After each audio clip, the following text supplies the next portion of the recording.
আসসালামু আলাইকুম। কেমন আছো শিক্ষার্থীরা? আশা করি ভালো আছো। তো এর আগে আমরা বলবিদ্যা পার্ট 1 দেখছিলাম, বিভিন্ন টাইপে ভাগ করছিলাম আমরা, যে 6টা টাইপে।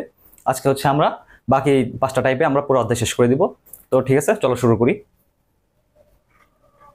তো আমাদের ফার্স্ট টপিক হচ্ছে, মানে ফার্স্ট টাইপটা হচ্ছে রকেট সংক্রান্ত। ঠিক আছে, এই টাইপটা বাদ ছিল আমাদের। আচ্ছা, তো নর্মালি তো আমরা জানি রকেট থেকে যে ম্যাথগুলো আসে ভার্সিটিতে, সেগুলো কিন্তু মেইনলি শুধু ওই ধাক্কাটা নির্ণয় করতে বলে। ঠিক আছে, একটা রকেট কত বলে ধাক্কা দিছে শুধু এটুকু নির্ণয় করতে বলে। ঠিক আছে, তো আমরা এর থেকে বেশি ম্যাথ খুব একটা করবো না। আচ্ছা, আমাদের এই যে ফর্মুলাটা, সেটা আসলে আগে একটু দেখা উচিত, যে ফর্মুলাটা আসলো কিভাবে। তোমাদেরকে একটু দেখাই দেই, বেশি টাইম লাগবে না। আচ্ছা, মনে করো এই একটা রকেট,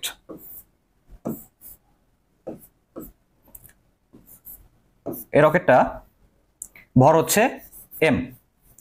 রকেটটা হচ্ছে জ্বালানি নির্গত হচ্ছে এখান থেকে। তো মনে করো প্রতি সেকেন্ডে বা টি1 সেকেন্ডে m1 পরিমাণ জ্বালানি বের হয়েছে, m1 ভরের। আর টি2 সেকেন্ডে m2 ভরের জ্বালানি বের হয়েছে।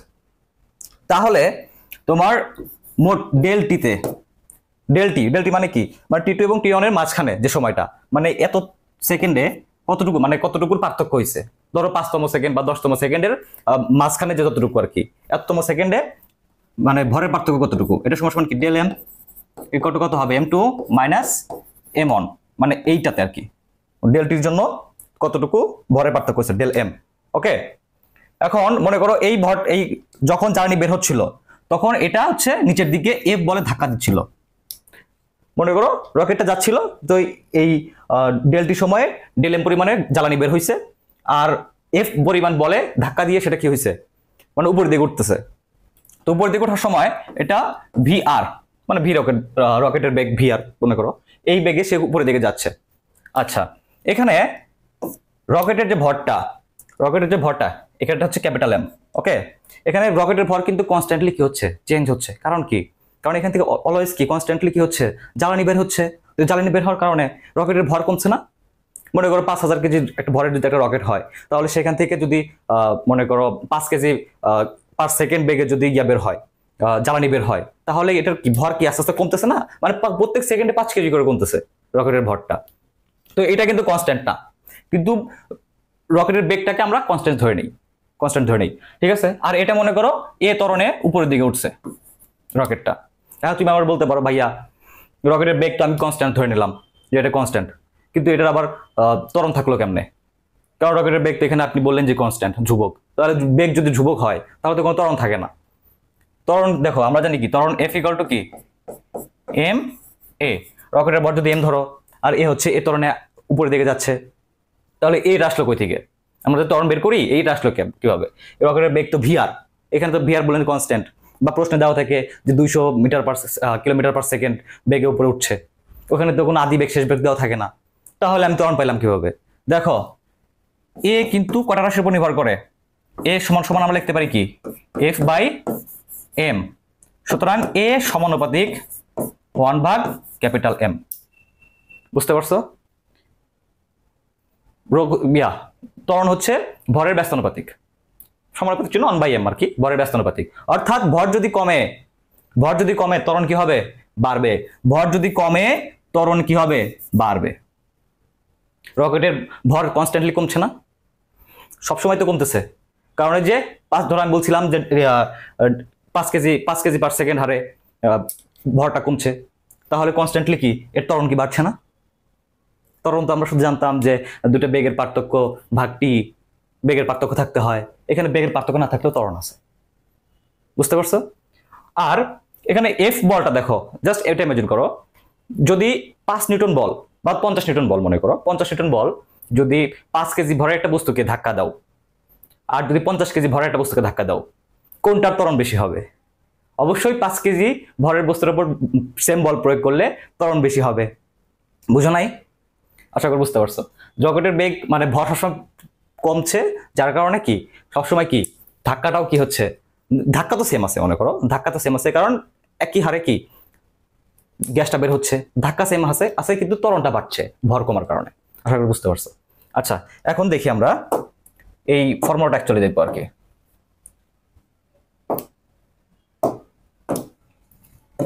আচ্ছা দেখো আমি বলছিলাম কি যে ডেলটি সময়ে বা খুব ক্ষুদ্র একটা সময়ে, খুব ক্ষুদ্র সময়, এদের মধ্যে পার্থক্য কিন্তু মানে 1তম আর 2তম সেকেন্ড না, মনে করো 0.01তম সেকেন্ড এবং 0.001তম সেকেন্ড, এইটুকু সময়ের জন্য কতটুকু ভর কমছে সেটা আমরা বের করব। হ্যাঁ, তো সময় ব্যবধান যদি খুব ক্ষুদ্র হয়, সময়টা যদি খুব ক্ষুদ্র মানের হয় আর যদি বলটা খুব বড় মানের হয়, রকেট কিন্তু খুব জোরে একটা এত কেজি ভরের একটা রকেট সেটা যদি উঠতে চায় তাহলে অনেক বেশি ফোর্স করতে হবে না, অনেক বেশি ফোর্স দিতে হবে না। তার মানে বলটা কি অনেক বেশি বড়, অনেক বেশি বড়, হিউজ, এবং সময়টা কি অনেক বেশি ছোট। তো আমরা জানি কি যে খুব বড় মানের কোনো বলের উপরে খুব ক্ষুদ্র মানের যদি কোনো সময় কাজ করে তাহলে সেটা কি হয়, বলের ঘাত হয় না? বলের ঘাত পড়ছে না, ঘাত বল হয় না এটা?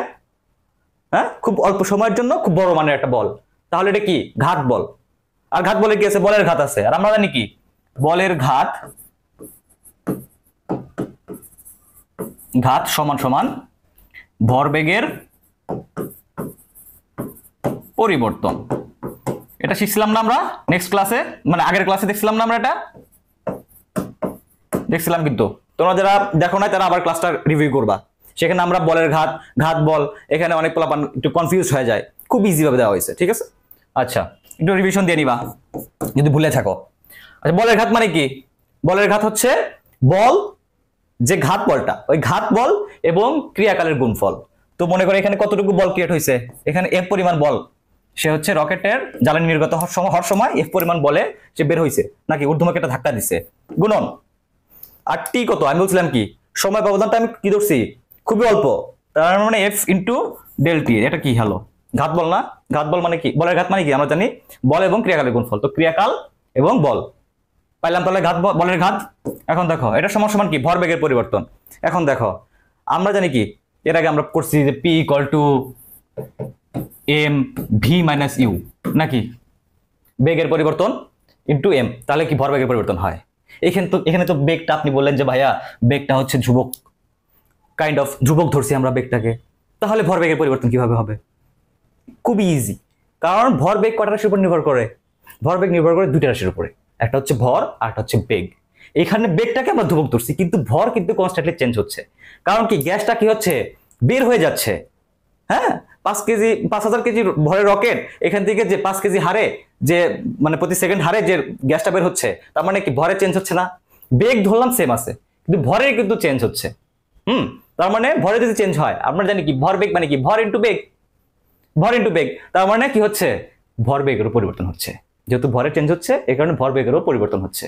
ঠিক আছে, এখানে ভর বেগের পরিবর্তনটা আমরা কি বলছিলাম, সরি ভরের পরিবর্তনটা কি বলছিলাম আমরা, ডেল এম দিয়ে ধরছিলাম যে এইটুকু ক্ষুদ্র সময়ের মধ্যে এত ডেল এম পরিমাণে ভরের কি হয় পরিবর্তন হয়, তাহলে ডেল এম ইন্টু কি ভি আর পড়ছিলাম না আমরা যে ভর বেগের পরিবর্তন, সরি ভরের পরিবর্তন ইন্টু বেগ, তাহলে এটা কি হলো ভর বেগের পরিবর্তন হয়ে গেল। ওকে আচ্ছা দেখো তাহলে এফ সমান সমান কি হবে, এফ সমান সমান হবে, এখানে ভি আরটাকে একটু সামনে নিয়ে আসো,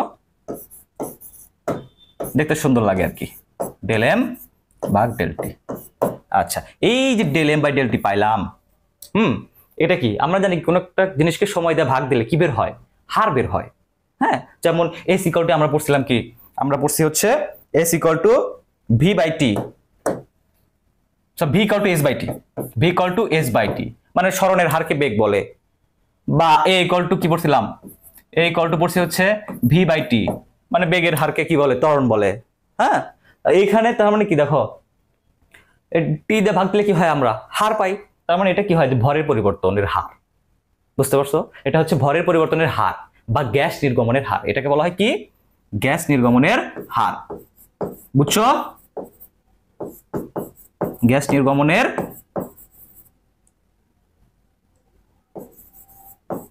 মনের হার। ওকে, তারপর হচ্ছে কি এখন কি দেখো তাহলে এফ পাইলাম আমরা, সুতরাং এটা হচ্ছে কি এফ এর রাশি পাইলাম আমরা, এফ সমান সমান কি পেলাম আমরা ডেল এম ভাগ ডেল টি ইন্টু ভিআর। এখানে ভিআরটা হচ্ছে রকেটের বেগ, ভিআরটা হচ্ছে রকেটের বেগ, আর del M by del T হচ্ছে গ্যাস নির্গমনের হার। তো পরীক্ষায় এই সূত্র দিয়েই ম্যাক্সিমাম অঙ্কগুলো আমরা করব, কিন্তু যদি একটু কঠিন করে ম্যাক্সিমাম এই ফর্মুলা দিয়ে আসবে। সাধারণত ত্বরণ বের করতে বলে না, বলে যে বলের পরিমাণ কত বা ধাক্কা কত। যদি ত্বরণ বলে খুবই সহজ, আমরা এটা করে দেখি এখন। দেখো সুতরাং আমরা জানি কি এফ ইকুয়াল টু আবার কি পাইছি আমরা এফ ইকুয়াল টু পাইছি হচ্ছে এম এ তাহলে এফ ইকুয়াল টু কি লিখতে পারি আমরা লিখতে পারি হচ্ছে ক্যাপিটাল এম এ কারণ কি এখানে ক্যাপিটাল এম লিখলাম কেন কারণ ফুল রকেটটাই তো কি রকেটের ভর এখানে কাউন্ট রকেটটাই তো কি এ ধরনের উপরে যাচ্ছে তার মানে টোটাল এমটা আমরা কাউন্ট করছি M A equal to V আর del M by del T এটা মানে হচ্ছে কি বলছিলাম গ্যাস নির্গমনের হার তাহলে সুতরাং এ লিখতে পারি আমরা কি এ ইকুয়াল টু ভি আর ভাগ ক্যাপিটাল এম রকেটের ভর মানে জ্বালানি সহ ভর আর কি ওকে ডেল এম ভাগ ডেল টি আচ্ছা এটাই সমান সমান কি ত্বরণের ফর্মুলা এটা হচ্ছে ত্বরণের ফর্মুলা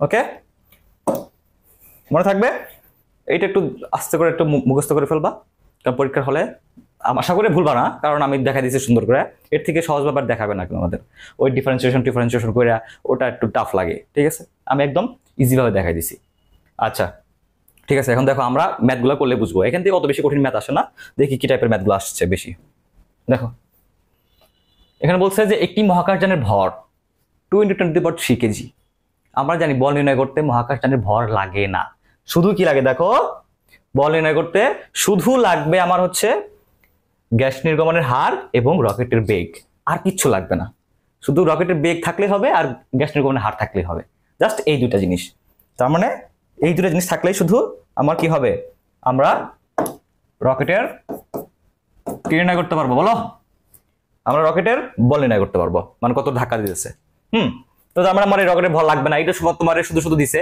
জাস্ট একটু কনফিউজ করার জন্য তো তুমি কনফিউজ হবো না কারণ তুমি কি স্মার্ট আচ্ছা তারপর দেখো কি বলছে জ্বালানির ভর দেওয়া আছে 50 কেজি জ্বালানির ভরও লাগে না আমরা জানি লাগবে কি এর চলার হার হচ্ছে দেখো এর চলার হার 300 কেজি পার মিনিট এইটা লাগবে আমাদের লাগবে কোনটা এইটা আমাদের লাগবে হচ্ছে এইটা 300 কেজি পার মিনিট এটা লাগবে কারণ এটা হচ্ছে কি আমরা জানি এটা সমান কি এটা হচ্ছে গ্যাস নির্গমনের হার বা ভর হারানো যতটুকু যে হারে ভর হারায় ওকে তার মানে এইটা আমার লাগবে তো মহাকাশযানটি 200 মিটার/সেকেন্ড গতিতে যাত্রা শুরু করতে রকেট ঊর্ধ্বমুখী ধাক্কা বলের মান কত দেখো বল চাইছে আর এখানে কি দিয়েছে এখানে দিয়েছে 200 মিটার/সেকেন্ড দ্রুতি মানে কি বেগ দিছে ওকে এখানে দিয়েছে হচ্ছে এটা হচ্ছে তার মানে এটা হচ্ছে কি ভি আর বা রকেটের বেগ ওকে তাহলে আমরা এর আগে ফর্মুলা দেখছি কি আমরা ফর্মুলা দেখছি F সমান যে ধাক্কা বল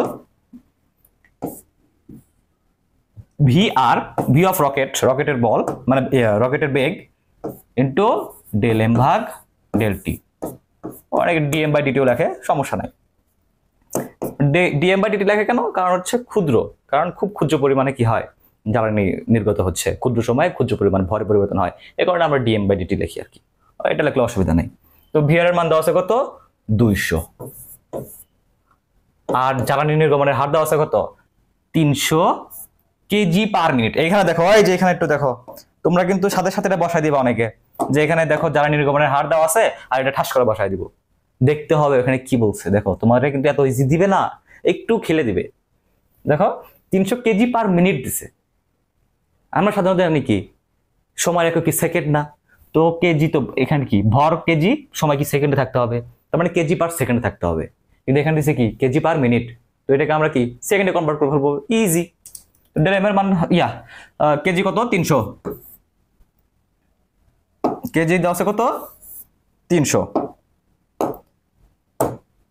তাহলে 300 কেজি পার মিনিট মিনিটকে আমরা সেকেন্ডে রূপান্তর করতে গেলে কি করব 60 দিয়ে ভাগ দেব জাস্ট আর কিছু না ওকে দেখো এই 6 দিয়ে 300 কে কাটলে মানে 60 দিয়ে 300 কে কাটলে কত হয় 5 6 30 5 তো 5 গুণ 200 মানে কি 1000 নিউটন শেষ এটাই হচ্ছে অ্যানসার কত এই দেখো এটা হচ্ছে তোমার কি বলের পরিমাণ ধাক্কা আচ্ছা পরেরটা দেখি আমরা এখানে বলছে একটি শাটল মহাকাশযানের ভর দেওয়া আছে 1000 কেজি ভর বাদ লাগবে না ওটা দেখবাই না জ্বালানির ভর দেওয়া আছে 50 কেজি এটাও লাগবে না জ্বালানি 5 কেজি পার সেকেন্ড হ্যাঁ এই যেটা লাগবে দেখো সেম টু সেম আগে যেটা আসলে এটাও সেম ওখানে দিছিল কেজি পার মিনিট এখানে দিছে কেজি পার সেকেন্ড কোনো পরিবর্তন আছে দেখো এটা কিন্তু জেউতে আসছে এর আগেরটা কোথায় আসলো দেখো এর আগেরটা আসলে কিন্তু বিওপিতে 21 22 এ দেখো এই টাইপের ম্যাথগুলো থাকবে কোনো চেঞ্জ থাকবে না তো এখানে দেওয়া আছে কি জ্বালানির ভর দেওয়া আছে সরি জ্বালানির হার দেওয়া আছে, মানে ভরের পরিবর্তনে হারটা দেওয়া আছে 5 কেজি পার সেকেন্ড। তার মানে এটা দেওয়া আছে কি del M divided by del T, এটা দেওয়া আছে, হার দেওয়া আছে। তাহলে ব্যবহৃত হলে 150 মিটার পার সেকেন্ড সুষম দ্রুতিতে, এই দেখো সুষম বলছিলাম, এটা হচ্ছে কি রকেটের বেগ, ভি অফ রকেট, বেগ অফ রকেট নাকি, নির্গত হলে শাটলের উপর ধাক্কা করতে, মানে এফ সমান কত, আগের ফর্মুলা সেম। বিআর কত, বিআর হচ্ছে 150 গুণন আর del M by del T দেওয়া আছে কত 5 কেজি পার সেকেন্ড। এখানে আর আমি কি করলাম না, ওই 60 দিয়ে ভাগ দিলাম না, কারণ এটা অলরেডি সেকেন্ডে আছে।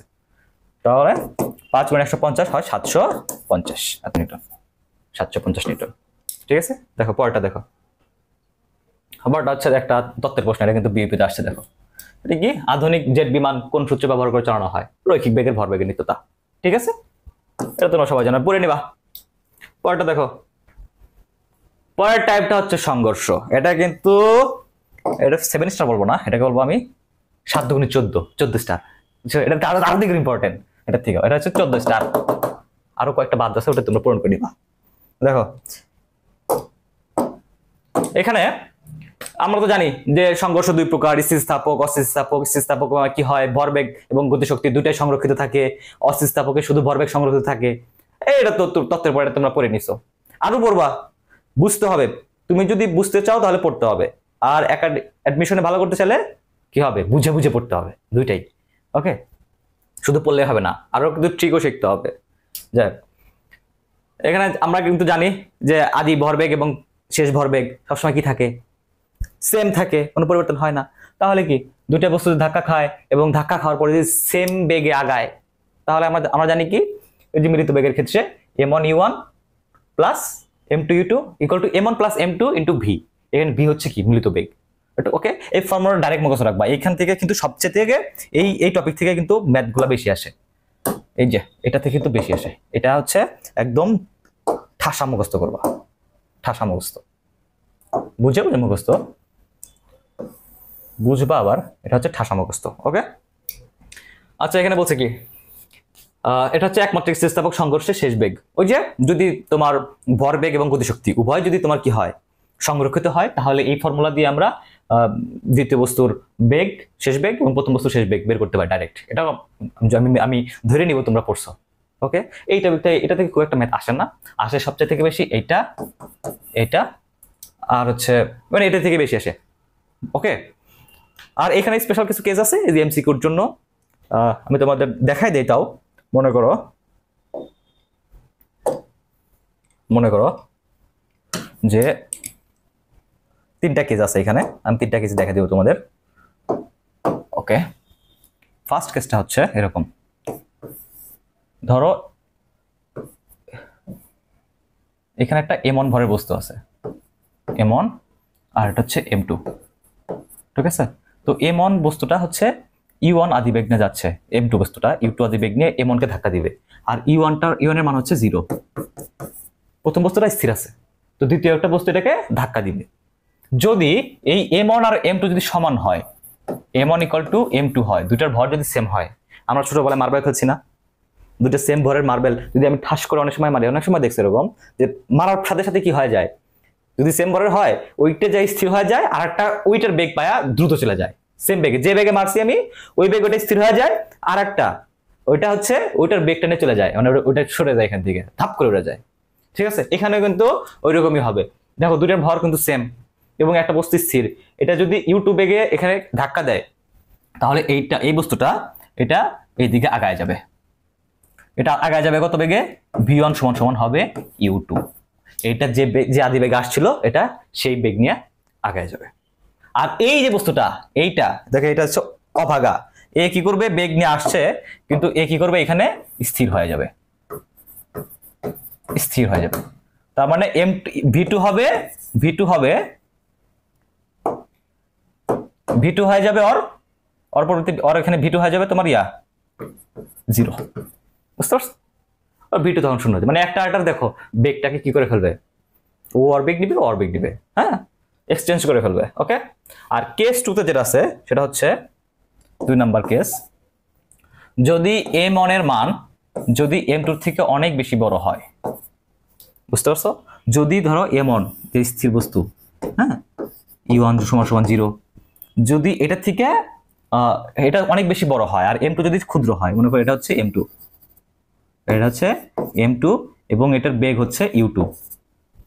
ওকে, এখন এটা যদি এটাকে আঘাত করে, একটা সাইকেল আর একটা বড় ট্রাক, সাইকেল যদি একটা ট্রাকের জোরে ধাক্কা দিক, ওই ট্রাক কি কিন্তু সরবে? কারণ আর ভর বেশি নাকি, ভর অনেক বেশি। তো যদি অনেক বেশি জোরে এসে ধাক্কা দেয় তাহলে কিন্তু কি ট্রাকের কোনো এখানে নড়াচড়াই হবে না, একটু ওখান থেকে সরাতে পারবে না। ঠিক এখানে তাই হবে, ও যে বেগে আসছিল, মনে করো ইউটিউব বেগে এখানে ধাক্কা দিছে, ও কি করবে, ঠিক সেম বেগেই ব্যাক করবে। বুঝতেছো? ওর কোনো স্থানে পরিবর্তনই হবে না, তার মানে ওর ভি ওয়ান হয়ে যাবে 0, মানে ওর ওখানে কি কোনো শেষ বেগ থাকবেই না, ওর স্থির থাকবে। আর u2 সমান সমান হয়ে যাবে, আর v2 হয়ে যাবে v2 হয়ে যাবে, আর v2 হয়ে যাবে সমান সমান, এটা একটু উপরে লিখে দিই, নিচে লিখে দিই আর কি, নাহলে তো গোলায় ফেলবো আবার। তাহলে আর v2 হয়ে যাবে মাইনাস u2। ওকে, যে বেগে ধাক্কা দিছিল ঠিক সে বেগেই ব্যাক করে ফেলবে। আচ্ছা, কেস 3 দেখো, কেস 3 তে কি হবে, যদি এখানে উল্টাটা হয়, এর আগে দেখছিলাম আমরা স্থির বস্তুটার ভর বেশি, অনেক বেশি, এবার দেখবো আমরা যেটা ধাক্কা দিবে তার ভরটা অনেক বেশি। মনে করো m2 is more greater than m1, যদি এরকম হয় তাহলে কি হবে? তো মনে করো এটা হচ্ছে m1 ভর আর এইটা হচ্ছে m2 ভর, অনেক, দেখো এটা থেকে কত বড়, এটা যদি স্থির হয় আর এটার বেগ যদি তোমার কি হয় u1 হয়, মানে u2 হয়, মনে করো u2 বেগে এটাকে ধাক্কা দিল। ওই যে আবার ট্রাক এবং সাইকেলের গতিটা, উদাহরণটা আবার নিয়ে আসলাম আমি। যদি একটা ভারী ট্রাক, বিশাল বড় একটা ট্রাক, সে যদি একটা বেগ নিয়ে একটা সাইকেলকে যদি ধাক্কা দেয়, বুঝতেছো, তার মানে ওই ট্রাকের বেগের কি খুব একটা পরিবর্তন হবে? ও যে বেগে আসছিল, ও যদি 100 মিটার পার সেকেন্ড বেগে যদি আসে, বা 100 kilometre per second, 100 kilometre per hour বেগে যদি আসে, আসার পরে কি হবে, সাইকেলটা ধাপ করে অনেক বেশি আগায় যাবে, মানে সংঘর্ষ হওয়ার পরে ও কি করবে, অনেক দ্রুত, অনেক জোরে আগায় যাবে, আর ট্রাকের বেগ ওই রকমই থাকবে, মানে চুনোপুটি। ট্রাকের কাছে ওই সাইকেলটা হচ্ছে চুনোপুটি, তো ওর সাথে ধাক্কা লাগলো কি না লাগলো এটাতে ট্রাকের কোনো কি হয় না, যায় আসে না।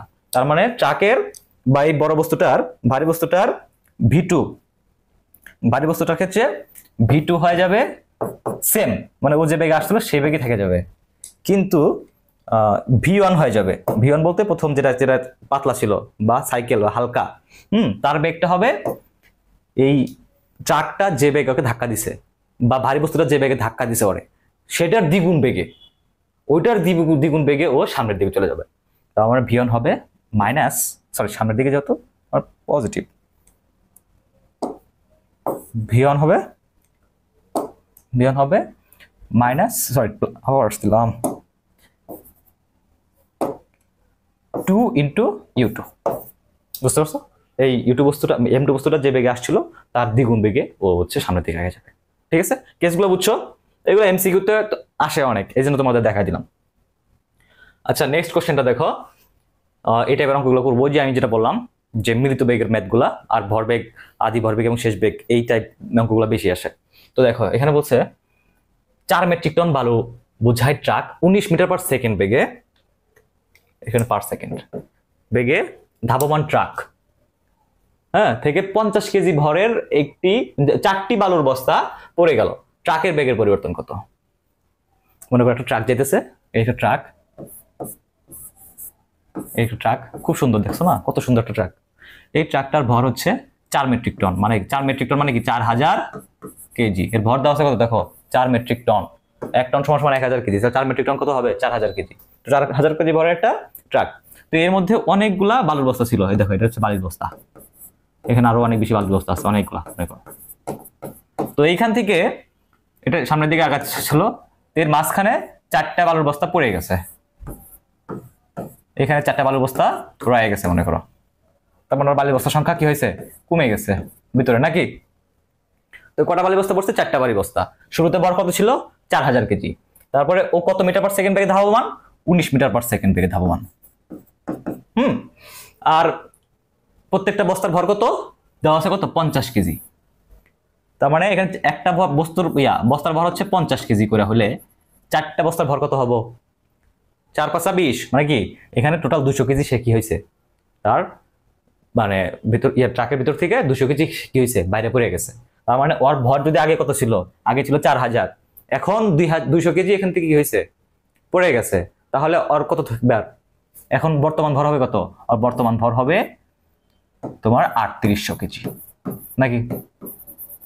বর্তমান ভর হবে 3800 কেজি।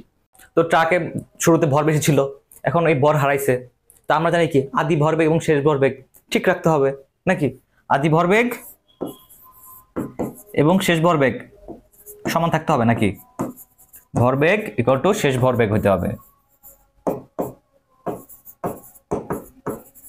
সবসময় সমান সমান থাকবে।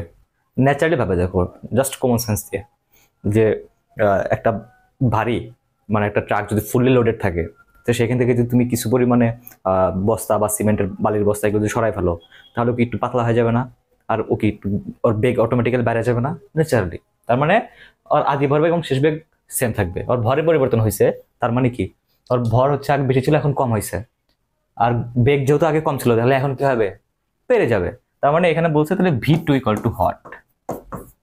তো মনে করি আদি ভরবেগ, মনে করো আদি ভরবেগ কত, মনে করো m1 ছিল আদি ভর, আর বেগ ছিল মনে করো v1, এটা সমান সমান শেষ ভরবেগ হবে, শেষ কত m2 ইন্টু v2। ওকে, তাহলে বা v2 ইকুয়াল টু কত হবে m1 v1 ভাগ m2। আদি ভর কত ছিল? আদি ভর ছিল 4000, গুণ আদি বেগ ছিল কত 19। এখন পরবর্তীতে ওর নতুন ভর কত হয়েছে, কতটুকু হারাইছে? 200 কেজি হারাইছে, তার মানে নতুন ভর হচ্ছে 3800 কেজি। 3800 ভাগ মানে এটাই। এখন দেখো এই শূন্য ডাবল শূন্য কাটলাম, 19 দিয়ে 38 দুইবার যায়, 19 দুগুণ 38, তাহলে আবার 2 40 মানে 20 equal to 20 metre per second. দেখো চারটা বস্তা পড়ার কারণে 200 কেজি হারার কারণে ও হচ্ছে বেগ 19 মিটার পার সেকেন্ড থেকে এখন 20 মিটার পার সেকেন্ড বেগে যাওয়া শুরু করবে। ওকে, দেখো কত ইজি। এরকম ম্যাথ দিবে যেগুলো হাতে হাতে করা যাবে, হিসাবগুলো খুব একটা কঠিন থাকবে না, জাস্ট তোমার একটু প্র্যাকটিস রাখতে হবে। আর কিছু কিছু কিছু হিসাব আছে যেগুলো খুব ট্রিক সহকারে তুমি অ্যান্সার করতে পারবা, খুব দ্রুত করতে পারবা, মানে অ্যান্সার বের করে ফেলতে পারবা। আচ্ছা, এটা হচ্ছে সেম আগেরটার মতোই, আগেরটা আর এটা প্রায় দেখো সেম টু সেম, জাস্ট খালি একটু মানে পার্থক্য আর একটু ঘুরাই দিছে কথাটা। ওইখানে বলছে যে ওইখানে ছিল ট্রাকের ভর কত ছিল 4 মেট্রিক টন, এখানে হচ্ছে 5 মেট্রিক টন। 5 মেট্রিক টন মানে আমরা জানি কত 5000 কেজি ভরের বালু ভর্তি ট্রাক 20 মিটার পার সেকেন্ড বেগে চলন্ত অবস্থায়, মানে এর V1 কত, এটা হচ্ছে তার V1 দেওয়া আছে 20 মিটার পার সেকেন্ড বেগে চলন্ত অবস্থায় ছিদ্র দিয়ে প্রতি মিনিটে 20 কেজি হারে বালু পড়ে যায়। তার মানে প্রতি মিনিটে করতেছে কত, প্রতি মিনিট 20 কেজি করে সে ভর হারাচ্ছে। আগে ছিল 5000 কেজি, এখন তার প্রত্যেক সেকেন্ডে প্রত্যেক মিনিটে তার 20 কেজি করে ভর কমতেছে। তাহলে বলছে 50 মিনিট পর ট্রাকের বেগ কত, 50 মিনিট পর ট্রাকের বেগ বের করতে বলছে। তার মানে এটা হচ্ছে V2 ইকুয়াল টু হোয়াট। তা আমরা কি জানি আদি ভরবেগ এবং শেষ ভরবেগ কি হতে হবে, সমান হতে হবে, অর্থাৎ m1 v1 equal to m2 v2 হতে হবে। তাহলে ডাইরেক্ট V2 ইকুয়াল টু কি হবে m1 v1 ভাগ হচ্ছে m2।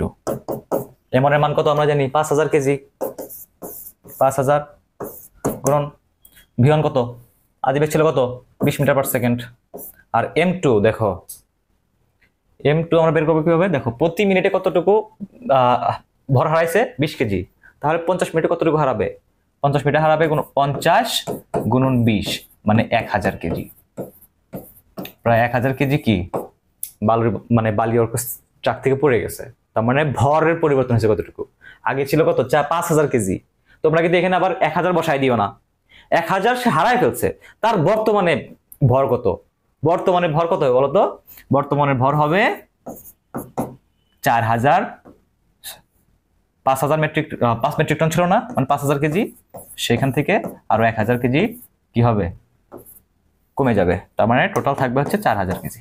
তার মানে তার বর্তমান ভর হচ্ছে 4000 কেজি। চলো এখানে হবে m2 হবে 4000। ওকে, তাহলে এটা কাটো, তিনটা 4 দিয়ে যদি 20 কে কাটো, 4 5 20, 5 5 5 25 মিটার পার সেকেন্ড। ওকে, দেখো খুব ইজি, 25 মিটার পার সেকেন্ড। পরেরটা দেখো 30 কেজি এবং 60 কেজি ভরের দুটি বস্তু যথাক্রমে 10 মিটার পার সেকেন্ড ও 5 মিটার পার সেকেন্ড বেগে পরস্পর বিপরীত দিক থেকে আসার সময় একে অপরকে ধাক্কা দিল। ধাক্কার পর বস্তুদ্বয় একত্রে যুক্ত হয়ে কত বেগে চলবে? কিছুই বুঝি নাই না? আমি আসি দেখাই দিচ্ছি তোমাদের। বলছে কি, মনে করি একটা বস্তু, তার ভর হচ্ছে 40 কেজি, এইটা এই দিকে যাচ্ছে 40 কেজি এবং 60 কেজি ভরের দুটি বস্তু, আর একটা বস্তু হচ্ছে 60 কেজি। তো এই বস্তুদ্বয় যথাক্রমে এটা হচ্ছে 10 মিটার পার সেকেন্ড বেগে যাচ্ছে, আর এটা হচ্ছে 5 মিটার পার সেকেন্ড বেগে যাচ্ছে। হ্যাঁ, পরস্পর বিপরীত দিকে, এটা এই দিকে যাচ্ছে, তার মানে এটা হচ্ছে এই দিকে আসতেছে বিপরীত, তার মানে মধ্যবর্তী কোণ 180 ডিগ্রি, বিপরীত দিকে যাচ্ছে। ওকে ওকে, বিপরীত দিকে যাচ্ছে। তারপরে ধাক্কার খাওয়ার পরে এরা একে অপরকে ধাক্কা দিল, ধাক্কার পর বস্তুদ্বয় একত্রে যুক্ত হয়। কি বলছে? একত্রে যুক্ত হয়ে কত বেগে চলবে? মানে এই দুইটা এখানে মনে করো, এই বস্তু দুটা হচ্ছে এখানে চলে আসছে, ধাক্কা খাইছে, ধাক্কা খাওয়ার পরে এটা একত্রে একটার দিকে আগায় গেছে বেগে। এখন বলতে পারো যে ভাই দুটো দুই দিক থেকে আসছে, একত্রে কেমনে আগাবে? এর কোনটা কোন দিকে যাবে? যার ভর বেগ বেশি, যার ভর বেগটা বেশি, সে বস্তুটা যেদিকে দিকে যাচ্ছিল সেদিকে হচ্ছে তারা একত্রে আগাবে। বুঝতেছো? এখানে ভরবেগ কার বেশি? ভরবেগ 40 × 10 400, আর 6 × 60 × 5 5 6 30 300। তার মানে এইটার ভরবেগটা বেশি, তার মানে তারা এই দিকে আগাবে, এরা ভি বেগে আগাইতেছে মনে করো। তার মানে মিলিত বেগের ফর্মুলাটা আমি কি দেখাইছিলাম, যে m1 u1 plus m2 u2 equal to m1 plus m2 into V. কিন্তু এখানে m1 u1 এর মাঝখানে কি প্লাস হবে নাকি মাইনাস হবে বলো? দেখো, u1 এর দিকটা এই দিক, u2 এর দিকটা এই দিক, তার মানে তারা পরস্পর কি হচ্ছে? বিপরীত দিক দিয়ে আসছে। বল কে, সরি ভর বেগ একটা ভেক্টর রাশি না? তো ভেক্টর রাশি হলে কি হবে? পরস্পর বিপরীত দিক থেকে আসলে মাইনাস হবে না? তাহলে এখানে হবে কি? মাইনাস। তাহলে m2 u2। যদি সেম দিকে হইতো তাহলে আমরা দিতাম প্লাস, যেহেতু বিপরীত এখানে দিছি মাইনাস। ইকুয়াল টু কি হতে হবে? m1 plus m2 into V. এক্ষেত্রে ডাইরেক্ট আমরা এই ফর্মুলা ডাইরেক্ট এভাবে নাম মনে রাখি, ডাইরেক্ট আমরা এইভাবে মনে রাখবো, V equal two m1 u1 plus থাকলে প্লাস, মাইনাস থাকলে মাইনাস, এখানে মাইনাস m2 u2 ভাগ হচ্ছে m1 প্লাস m2। এটা মনে রাখবো ডাইরেক্ট, যাতে আমাদের হিসাবে মানে এটা আবার ভাবতে না হয়, এটা ভাইবে আবার কইরা অনেক টাইম লাগে। তুমি জাস্ট এটা মনে রাখবে একদম। তাহলে m1 এর মান কত দেওয়া আছে দেখো, m1 এর মান দেওয়া আছে হচ্ছে 40 গুণন u1 কত দেওয়া আছে? 10 মাইনাস, আর m2 দেওয়া আছে কত? m2 দেওয়া আছে 60, আর u2 দেওয়া আছে 5, তো 60 গুণন 5 ভাগ হচ্ছে m1 প্লাস m2, 40 আর 50। তার মানে 40 আর 50 একদম ডাইরেক্ট করে দিই, আগে দেখাই দিই। 40 প্লাস 50 সমান সমান, এখানে দেখো 40 কে 10 দিয়ে গুণ করলে 4 10 কে 40 মানে 400, 5 6 30 300 ভাগ হচ্ছে 40 আর 50 যোগ করলে 100। 40 আর কি 50 নাকি 60 দেওয়া আছে, এখানে দেওয়া আছে 60। 40 আর 60 যোগ করলে 100, তার মানে 400 থেকে 300 বাদ দিলে 100 থাকে, 100 ভাগ 100 মানে শুধু 1। তাহলে এটা হচ্ছে তার বেগ 1 মিটার পার সেকেন্ড। তারা 1 মিটার পার সেকেন্ড বেগে একসাথে মিলিত হয়ে আগাবে, এদিক থেকে এদিকে যাবে। ওকে, দেখো এই টাইপের ম্যাথগুলো কিন্তু সবচেয়ে বেশি ইম্পর্টেন্ট, এটা কিন্তু আসবেই। দেখো এটা যেহেতু 21-22 আসছিল। পরেরটা দেখো, পরের ম্যাথটা আসছে হচ্ছে MSTI 21-22। দেখো এখানে বলছে 100 কেজি ভরের নৌকার দুই প্রান্ত থেকে 50 কেজি এবং 30 কেজি ভরের দুইজন ব্যক্তি যথাক্রমে, একজন হচ্ছে, এটাকে ধরো m1, যেহেতু 50 কেজি প্রথমে দিচ্ছে, তাহলে m1 m2 দেওয়া আছে কত? 30 কেজি, ব্যক্তি যথাক্রমে 20 মিটার পার সেকেন্ড এবং 10 মিটার পার সেকেন্ড। বিপরীত দিকে, এখানে দেখো এটা কিন্তু মার্কিং একটা জিনিস, এটা বলছে কি বিপরীত দিকে লাফ দিয়ে নৌকার বেগ কত হবে। তারা এই মনে করো, জাস্ট ইমাজিন এই একটা নৌকা, ওকে, তো এইখানে একজন ব্যক্তি আছে, এইখানে একজন ব্যক্তি আছে, তো এর ভর হচ্ছে তোমার কত দেওয়া আছে? 50 কেজি, আর এর দেওয়া আছে কত? বেগ দেওয়া আছে হচ্ছে 20 মিটার পার সেকেন্ড, আর এই ব্যক্তির ভর দেওয়া আছে হচ্ছে 30 কেজি। 30 কেজি, আর এর বেগ হচ্ছে, যে বেগে লাফ দিছে সেটা হচ্ছে 10 মিটার পার সেকেন্ড। দেখো, যখন তারা বিপরীত দিকে লাফ দিচ্ছে, তারা কি করছে? বিপরীত দিকে লাফ দেয়। তার মানে এই লাফ দেয় এই দিকে, আর এই লাফ দেয় এই দিকে। তার মানে U1 এবং U2 এর দিক বিপরীত। যখন জাম্প করে তখন তো নৌকার উপর আর কোনো ভর থাকে না। ভর থাকে? নৌকার উপর তো কোনো ভর থাকে না। নৌকা তো শুরুতেই স্থির ছিল। যখন জাম্প করে চলে গেছে তখন নৌকা একটা বেগে আগায় গেছে। তোমরা নিজেরাও দেখছো, নৌকা থেকে যদি কেউ জাম্প করে, নৌকাটা কি হয়ে যায়? যেদিকে জাম্প করে তার বিপরীত দিকে চলে যায়। কিন্তু এই ক্ষেত্রে কোন দিকে যাবে? এই ক্ষেত্রেও ওই যে বলছিলাম, যার ভর বেগটা বেশি, হ্যাঁ, সে যেদিকে জাম্প করছে তার বিপরীত দিকে যাবে। তার ইফেক্টটা বেশি, বুঝতে পারছো? এখানে যার ভর বেগ বেশি হবে তার ইফেক্টটা এই নৌকার উপর পড়বে। ওকে, তাহলে নৌকার ভর দেওয়া আছে কত? নৌকার ভর দেওয়া আছে 100 কেজি। ওকে, আর নৌকার এখন কত বেগে আগাবে সেটা হচ্ছে আমাদের বের করতে হবে। তাহলে আমরা জানি, যদি তারা বিপরীত দিকে লাফ দেয় তাহলে M1 U1 minus M2 U2 হবে। এটা সমান সমান হবে mv, কারণ নৌকা এখন একটা mv ভরবেগে আগায় যাবে। বুঝতে পারছো? তাহলে শুধু নৌকার বেগ হবে v equal to M1 U1 minus M2 U2 ভাগ হচ্ছে m। M1 এর মান দেওয়া আছে কত? 50 গুণন 10 বা 20, তো কত হবে? 20 100, 5 10 কে 5 দুগুণে 10 মানে 100, 1000, সরি 1000 মাইনাস M2 কত? M2 হচ্ছে তোমার 30, আর U2 কত? 10, তো 3 10 কে 30 মানে 300 ভাগ হচ্ছে M দেওয়া আছে কত? M দেওয়া আছে হচ্ছে 1000, সরি 100 কেজি। তাহলে কত হবে? 1000 থেকে 300 বাদ দিলে কত হয়? 700। 700 থেকে তুমি কত? 700 কে 100 দিয়ে ভাগ দিলে কত হয়? 700 কে 100 দিয়ে ভাগ দিলে হবে 7 মিটার পার সেকেন্ড। তোমার নৌকাটা 7 মিটার পার সেকেন্ড বেগে, মানে এই এমন বস্তুর ভরটা, মানে এমন যে ব্যক্তি, প্রথম যে ব্যক্তি তার ভর বেগটা বেশি, তার বিপরীত থেকে চলে যাবে। বুঝতে পারছো? আচ্ছা, নেক্সট ম্যাথটা দেখো। দেখো, এটা কিন্তু ওইরকমই প্রায়, যে স্থির অবস্থায় থাকা একটি বস্তু বিস্ফোরিত হয়ে M1 এবং M2 ভরের দুটি বস্তুতে রূপান্তরিত হয়ে যথাক্রমে V1 এবং V2 বেগে বিপরীত দিকে, কোন দিকে? বিপরীত দিকে চলমান। V1 বাই V2 এর অনুপাত কত? জাস্ট ইমাজিন, মনে করো এই একটা বস্তু, তার ভর হচ্ছে m, ঠিক আছে? এর শুরুতে ছিল কি? স্থির। তার মানে এর ভর বেগটা কত হবে? 0। শুরুতে তার ভর বেগ ছিল 0, m ইন্টু ইউ। ওকে, এখন এটা বিস্ফোরিত হয়ে দুইটা ছোট ছোট মানে বস্তুতে পরিণত হয়েছে। একটা হচ্ছে M1 আর একটা হচ্ছে M2। ওকে, তো তারা যথাক্রমে এইদিকে M1 বস্তুটা V1 বেগে আর M2 বস্তুটা V2 বেগে অগ্রসর হচ্ছে। এখন এমনকি তারা দেখো তাদের বিপরীত দিকে, মধ্যবর্তী কোণ ছিল কত? 180 ডিগ্রি। দেখো, এটাই দিকে এটাই দিকে, তাদের একটা থেকে দূরে সরে যাচ্ছে বিপরীত দিকে। হ্যাঁ, তাহলে V1 বাই V2 এর অনুপাত কত? তো আমরা জানি কি, আদি ভরবেগ এবং শেষ ভরবেগ কি সমান হবে?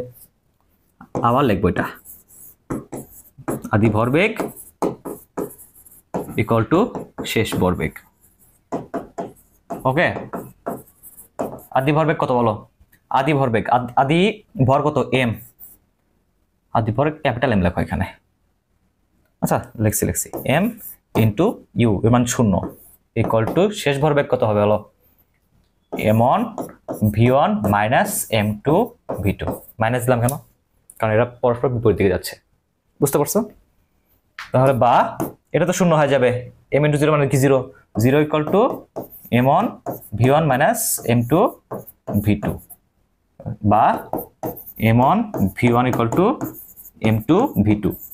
সুতরাং V1 বাই V2 হবে V1 ভাগ হচ্ছে V2 হবে কত হবে?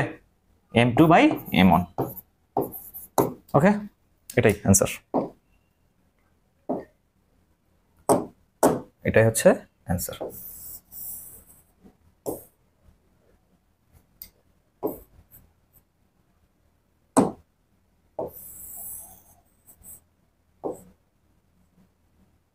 ওকে, দেখো তাহলে m1 m2/m1, তার মানে এটা। দেখো নেক্সট ম্যাথটা দেখো, 2 কেজি ভরের একটি বস্তু ভি বেগে গতিশীল হয়ে অপর একটি স্থির বস্তুকে আঘাত করলো। সংঘর্ষের পর উভয় বস্তু v/4 বেগে গতিশীল থাকলে প্রথম স্থির অবস্থা থাকা বস্তুটির ভর কত? মানে এখানে কিন্তু আবার যে মিলিত বেগটা আসছে, আবার মিলিত বেগ, সবগুলো কিন্তু আমরা মিলিত বেগটাই করতেছি। ওকে, এখানে তাদের মিলিত বেগ কত? v/4 দেওয়া আছে। আর 2 কেজি ভরের একটা বস্তু, এটা মনে করো m1, তার বেগ ছিল v। হ্যাঁ, এটা একটা স্থির বস্তুকে, এই পরবর্তী বস্তু যার ভর হচ্ছে m2 এবং স্থির মানে কি, তার u2 = 0 আঘাত করলো। সংঘর্ষের পর উভয় বস্তু এত বেগে গতিশীল, তাহলে প্রথম স্থির অবস্থা থাকার বস্তুটির ভর কত? মানে এটার m2 চাইছে। তো আমরা জানি কি যে m1 u1, এটা আমরা না লিখলাম, তোমরা ডাইরেক্ট করে ফেলবা। দেখো m1 দেওয়া আছে কত? 2, আর কত বেগে আগাইতেছিল? v, u1 মানে u1 ধরো v বেগ। ওকে, প্লাস m2 v2, m2 কত? m2 হচ্ছে আমরা বের করব, যাই হোক। আর আদিবেগ কত দেওয়া আছে? ওই বস্তুটার স্থির ছিল, তার মানে আদিবেগ 0, তার মানে গুণ করলে 0 হয়ে যায়। ঠিক আছে, এটা না লিখলাম। তো 2v = তারপরে তারা উভয়ে কত বেগ আগাইছে? তারা উভয়ে v/4 বেগে আগাইছে। তার মানে কি, একই বেগে আগাইলে m1 + m2 * v হয়ে যায় নাকি? তার মানে v এর মান হচ্ছে v/4, তারা এই বেগ আগাইছে, মিলিত বেগ আর m1 + m2। ওকে, বা বেগ দেওয়া আছে কত? প্রথমে 2v = m1 এর মান আমরা দেওয়া আছে কত? m1 মান দেওয়া আছে হচ্ছে 2 কেজি, তাহলে 2 + m2 * v/4। ওকে, v কাটা যাবে, 2 পাশে যাবে, 4 দুগুণে 8, বা m2 + 2 = 4 দুগুণে 8, সুতরাং m2 = 6 এত কেজি। দেখো এটা কোথায় আসছে? আরিতে 22-23 আসছে। খুব ইজি না? একদম পানির মতো সহজ, খুব ইজি। ভাই আমার ভার্সিটি ম্যাথ এত সহজ কেন? না, এত সহজও না, আবার কিছু কিছু কঠিনও আছে। আচ্ছা দেখো, এটা হচ্ছে 1200 কেজি ভরের একটি গাড়ি 20 মিটার/সেকেন্ড দ্রুতিতে চলছিল। অতঃপর গাড়িটি 800 কেজি ভরের একটি স্থির গাড়িকে ধাক্কা দিল। ধাক্কার পর গাড়ি দুটি একত্রিত হয়ে 120 মিটার পিছলায় থেমে গেল। বাধাদানকারী বলের মান কত? কিছুই বুঝি নাই না, মাথার উপরে দেখলাম। এতক্ষণ ইজি লাগতেছিল না? এই যে বললাম, এতটাও ইজি না, কঠিনও আছে। ইজিগুলো তো সবাই পারবে, কঠিনগুলো যারা পারবে তাদেরই চান্স হবে। বুঝতে পারছো? আচ্ছা, তবে কি ভার্সিটির যারা পরীক্ষা অ্যাডমিশন দেয় তারা কিন্তু এমন না যে ইজিগুলো পারে না।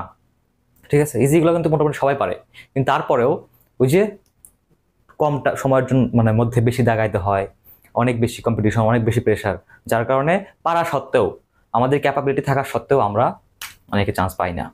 ঠিক আছে, এটা হচ্ছে ভাগ্যের উপরে। ঠিক আছে, অনেকটা, কিন্তু তোমার কি হইতে হবে? এটি স্মার্টলি পড়তে হবে। হ্যাঁ, টেকনিকও আছে অনেক, এগুলো সবকিছু শেখা রাখতে হয়। আচ্ছা যাই হোক, দেখো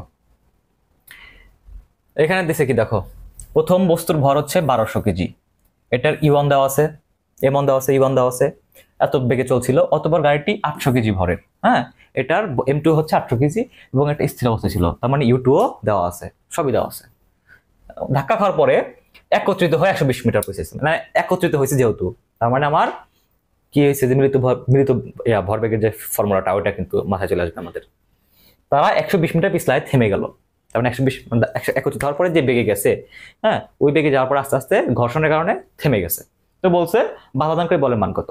হয় ঘর্ষণ, অথবা কেউ মনে করো আমার মতো সুপারম্যান একজন আইসা ওইটাকে আটকায় ফেলছে। ঠিক আছে, তাহলে আমি যে ফোর্সটা দিচ্ছি, আমি সুপারম্যান, সেটা যে ফোর্সটা দিছি, এই ফোর্সটা কত এটা বের করতে বলছে। তো আমরা জানি কি, ফোর্স বের করতে হলে আমার কি লাগে? ত্বরণ লাগে। আর ত্বরণ বের করতে হলে আমার কি লাগবে? বেগ লাগবে। ওকে, তো আমরা বেগটা বের করবো আগে। মিলিত বেগটা কত? তো m1 u1 + m2 = m1 + m2 * v, এই ফর্মুলাতে ডাইরেক্ট আমরা বেগটা বের করে ফেলবো। v = m1 u1 + m2 u2 ভাগ m1 + m2। ওকে, এই ফর্মুলাতে ডাইরেক্ট আমরা বের করে ফেলবো। প্লাস হলো কেন? এটা তো তোমার সবাই জানে একই দিকে যাচ্ছে, এই কারণে প্লাস। m1 এর মান কত? m1 এর মান হচ্ছে 1200, আর m2 কত? u1 কত? 20। 1200 কে 20 দিয়ে গুণ দিলে কত হয়? আচ্ছা আমরা গুণ দিব না, আমরা হিসাবটা সুবিধার্থে আমরা আগে থেকে গুণ দিব না। 1200 × 20, আর m2 কত, m2 হচ্ছে 800, u2 কত স্থির 0, দুটো গুণ করলে 0 হয়ে যায়, এটা লিখলাম না। আর m1 প্লাস m2 কত, m1 এর মান হচ্ছে তোমার 1200 আর m2 হচ্ছে 800, 800 আর 1200 যোগ করলে কত হয় 2000। দেখো এটা কাটলাম, এটা কাটলাম, এটা কাটলাম, 2 কে 2 কাটলাম, তার মানে থাকে কত দেখো 12। ওই যে গুণ না করার সুবিধা, এটা বুঝতে পারছো, একবারে কাটাকাটি দিয়ে দিলাম সব। 12 মিটার পার সেকেন্ড, এটা পেলাম কি আমরা, বেগ পেলাম। এখন ধরো দুটো বস্তু আসছে, আয়নে ধাক্কা খাইছে, ধাক্কা খাওয়ার পরে এখানে মনে করো এটা দুটো বস্তু ধাক্কা খাইছে, ধাক্কা খাওয়ার পরে তারা ভি বেগ, এই যে ভিটা আমরা পাইলাম কত 12 মিটার পার সেকেন্ড, এটা 12 মিটার পার সেকেন্ড বেগে আগায় যাচ্ছিল। এখন কিছু দূর যাওয়ার পরে এটা এখানে গিয়ে থেমে গেছে, এখানে গিয়ে থেমে গেছে, তার মানে এখানে ইউটা এখানে এটা মানে এখানে মনে করি এটা v1 বা ইউ, এটা এখানে এই ক্ষেত্রে আদি বেগ, ঠিক আছে, তার মানে ইটা হবে তো 12 মিটার পার সেকেন্ড। আর এখানে যা যখন থেমে যাবে তখন এটার বেগটা ভি হয়ে যাবে কি 0। ওকে, তারপরে আর এদের মধ্যবর্তী দূরত্ব যে কতটুকু পিছলে থেমে গেছে সেটা দেওয়া আছে, সেটা কত 120 মিটার, তার মানে এটা হচ্ছে 120 মিটার। তাহলে আমরা জানি কি ত্বরণ বের করতে হবে, সুতরাং a = v² - u² ভাগ 2s। দেখাইছিলাম না, এটা দেখাইছিলাম। এখানে u² কত, ভির মান তো 0, শেষ বেগ 0, ইউ এর মান কত, ইউ এর মান হচ্ছে 12, 12 কে স্কয়ার করলে স্কয়ার করবো না, আমরা এটাকে 12 গুণ 12 লিখবো হিসাবে সুবিধার্থে। আর 2 কত, 2s কত, s হচ্ছে তোমার 120 মিটার, সমান সমান সামনে একটা কি মাইনাস ছিল, কারণ কি ইউ এর সামনে মাইনাস আছে, মাইনাস বলতে বোঝাতেছে বাধা দানকারী, ত্বরণটা হচ্ছে কি মন্দন, এখানে ত্বরণটা হচ্ছে নেগেটিভ মানে মন্দন আর কি। তাহলে দেখো এই যে 12 কে 120 দিয়ে ভাগ দিলে কত হয়, 12 কে 10 দিয়ে গুণ দিলে 120, তার মানে 10 বার যাবে 10, ঠিক আছে। আর এখানে 12 2 দিয়ে ভাগ দিলে 6, তার মানে 6/10, 6/10 হচ্ছে কি তার ত্বরণ, এত মিটার পার সেকেন্ড স্কয়ার ত্বরণ পাইলাম। এটাকে আমরা 0.6 লিখলাম না, লিখলে আমাদের হিসাবটা কি হবে, কঠিন হবে, আমরা সহজ করব। তারপরে দেখো আমার বল নির্ণয় করতে হবে, আমরা জানি কি F = ma। আচ্ছা, এইখানে এমটা কিন্তু আমরা কত বসাবো, 800 বসাবো নাকি 1200 বসাবো বলো, 800 বসাবো নাকি 1200 বসাবো? এখানে আমরা এমটা বসাবো দুইটার সম্মিলিত ভর, কারণ কি, কারণ দুটো একত্রে আগায় গেছে, তো এখানে আমরা দুইটা বস্তু আর ধরবো না, আমি এখানে ধরবো হচ্ছে একটা বস্তু যার বেগ হচ্ছে আদি বেগ 12, শেষ বেগ 0 আর দূরত্ব হচ্ছে 120, তাহলে ত্বরণ এত, তাহলে একটু বাধাদানকারী বল কত, দুটো একত্রিত হয়ে গেছে, মানে এক বস্তু ধরে নিব এখন আমরা। তাহলে সুতরাং F = ma, এম ধর কত হবে, এম হবে 800 এবং 1200, এদের যোগফল 1200 যোগ 800 ইন্টু কত 6/10, নেগেটিভ আর লিখলাম না কারণ এটা হচ্ছে মন্দন। ওকে, তো 2000, 1200 আর 800 কত হয় 2000, 2000 কে 10 দিয়ে যদি ভাগ দাও কত হয় 200, 200 কে 6 দিয়ে গুণ দিলে 1200, 6 দিয়ে গুণে 1200, এত হচ্ছে নিউটন। নেগেটিভ আসে, নেগেটিভ কিন্তু অ্যান্সার দেওয়া আছে, দেখো অ্যান্সার দেওয়া আছে 1200 পজিটিভ, এটা দ্বারা বোঝাতেছে আর কি বাধাদানকারী বল, বাধাদানকারী বল যেহেতু বলছে তার মানে নেগেটিভ আর লিখবো না, আমরা পজিটিভ অ্যান্সার দিয়ে দেবো। ওকে, কারণ বাধাদানকারী বল অটোমেটিক্যালি নেগেটিভ। আচ্ছা দেখো, এটা তো তোমাদের বোনাস কোশ্চেন, এটা হচ্ছে গতদিন আমার দেখানোর কথা ছিল কিন্তু ওই দিন দেখাই নাই, এই জন্য আজকে দেখা দিচ্ছি, গত ক্লাসে দেখাই নাই। এখানে বলছে যে এত বৈদ্যুতিক ক্ষেত্রে একটি আলফা কণার ত্বরণ কত। এটা কিন্তু অনেক সুন্দর একটা ম্যাথ, যাদের বেসিক একদম সুপার লেভেলে ক্লিয়ার তারাই কিন্তু এই ম্যাথের আনসার করতে পারবে। এটা দেখো এরকম টাইপের ম্যাথগুলা, বেসিকের ম্যাথগুলা সবচেয়ে সার্চে বেশি আসে, সার্চ সবসময় একটু সুন্দর সুন্দর টিকি টিকি প্রশ্ন করে, ঠিক আছে। দেখো এর তড়িৎ ক্ষেত্র দেওয়া আছে, বৈদ্যুতিক ক্ষেত্র মানে কি, বৈদ্যুতিক ক্ষেত্র মানে হচ্ছে তড়িৎ ক্ষেত্র, তড়িৎ ক্ষেত্র, তড়িৎ ক্ষেত্র দেওয়া আছে এত নিউটন পার কুলম্ব, এখান থেকে আমরা নিউটন পার কুলম্ব থেকে বের করতে পারি। হ্যাঁ, যা আমরা জানি কি সাধারণত = F/Q, নিউটন পার কুলম্ব কার একক, তড়িৎ ক্ষেত্রের একক, একক এইখানে যে এই একক চিহ্নটা দেখে আমরা অনেকে আন্দাজ করতে পারি যেটা তড়িৎ ক্ষেত্রেরই ভ্যালু দেওয়া আছে। তো বলছে আলফা কণার ত্বরণ কত, তো আমরা জানি কি F/Q, তাহলে সুতরাং F = কি হবে, EQ হবে না, বা আমরা জানি F = কি, F = ma = EQ, বা A = হবে EQ / m। দেখো এখন আমার কি কি লাগবে, E এর ভ্যালু তো দেওয়া আছে, E এর মান দেওয়া আছে কত, এত ভেক্টর আকারে দেওয়া আছে, এটা আমরা মান বের করে নিব। আর চার্জ আমার কি লাগবে, এখানে লাগবে হচ্ছে আমার কিউ লাগবে, এখানে আমার লাগবে হচ্ছে কিউ, এটা লাগবে, আর হচ্ছে ভরটা লাগবে, এই দুটো জিনিস লাগবে আমার। এখন আমরা জানি যে আলফা কণার চার্জ কত বলো তো? আলফা কণার চার্জ হচ্ছে দুইটা ইলেকট্রনের সমান, দুইটা ইলেকট্রনের চার্জের সমান 2 ইলেকট্রন। ইলেকট্রনের চার্জ হচ্ছে 1.6 × 10⁻⁹ কুলম্ব, তার দ্বিগুণ, দুইটা ইলেকট্রন চার্জের সমান হচ্ছে আলফা কণার চার্জ। ওকে, কিন্তু পজিটিভ, +2 ইলেকট্রন। আর ভর কত? ভর হচ্ছে তোমার 4টা পরমাণুর সমান, ঠিক আছে, 4টা প্রোটনের সমান। ভর কত? আলফা কণার ভর হচ্ছে 4টা প্রোটনের সমান। তা এক প্রোটনের ভর কত? আচ্ছা, এটা আমরা এটা লিখে ফেলি আগে, তোমাদের দেখাই দেই। চার্জ সমান সমান, তার মানে 2 × 1.6 × 10⁻⁹ কুলম্ব। আর ভর কত বলছিলাম? ভর সমান সমান 4টা প্রোটনের ভরের সমান। 4 গুণন একটা প্রোটনের ভর কত? 1.67 × 10⁻⁻27 কেজি, মনে আছে নি? আচ্ছা, তাহলে এখন আমরা বসাই দিই। দেখো এখানে আমরা বসাই দিব আমরা ইয়ের মান, এই ইয়ের মানটা আমরা বের করে নিই। ইয়ের ভ্যালু হচ্ছে, দেখো ভ্যালু বের করে কেমনে? ভেক্টর রাশি দেওয়া থাকলে √i এর সহগের স্কয়ার প্লাস j এর সহগের square, 4 square, 3 square plus 4 square কত? 9 আর 4 স্কয়ার মানে 16, 25, 25 স্কয়ার করলে 5, রুট করলে 5, তোমার 5, তখন ইয়ের ভ্যালু হচ্ছে 5। আর কিউ মান কত? কিউ হচ্ছে দুইটা ইলেকট্রনের চার্জের সমান, তো 2 × 1.6 × 10⁻⁹ আর হচ্ছে এম এর ভর দেওয়া আছে, এম কত? এম হচ্ছে 4 গুণন 1.67 × 10⁻⁻27। ওকে, এটা হচ্ছে তোমার আলফা কণার ত্বরণ হবে, এখান থেকে বের হবে। দেখো এখানে আমরা কাটাকাটিটা কিন্তু একটু সুশৃঙ্খল ভাবে করবো, খুব দেখে মনে হচ্ছে অনেক কঠিন, যদিও সাস্টেক ক্যালকুলেটর আছে, তারপরে আমরা হাতে কিভাবে হিসাব করা যায় এটা আমরা দেখবো। তো এই দেখো এখানে 1.6 আছে, এখানে 1.67 আছে, একটু বেশি আছে, হ্যাঁ একটু বেশি আছে, তো আমরা ধরে নিব যে এটা 1.6, ঠিক আছে। আমরা 0.7 থেকে বাকি যেগুলো আছে ওগুলা আপাতত একটু সাইড রাখি, তো মনে করি এটা দিয়ে এটা কাটলাম ধরো, কিন্তু এক্সট্রা একটু আমরা কিন্তু অ্যাড করি নাই, ওটা আমরা পরবর্তী হিসাবে আমরা ঢোকাই দিব আর কি। 2 দিয়ে 4 কে কাটলে 2, 5 কে 2 দিয়ে ভাগ দিলে কত হয়?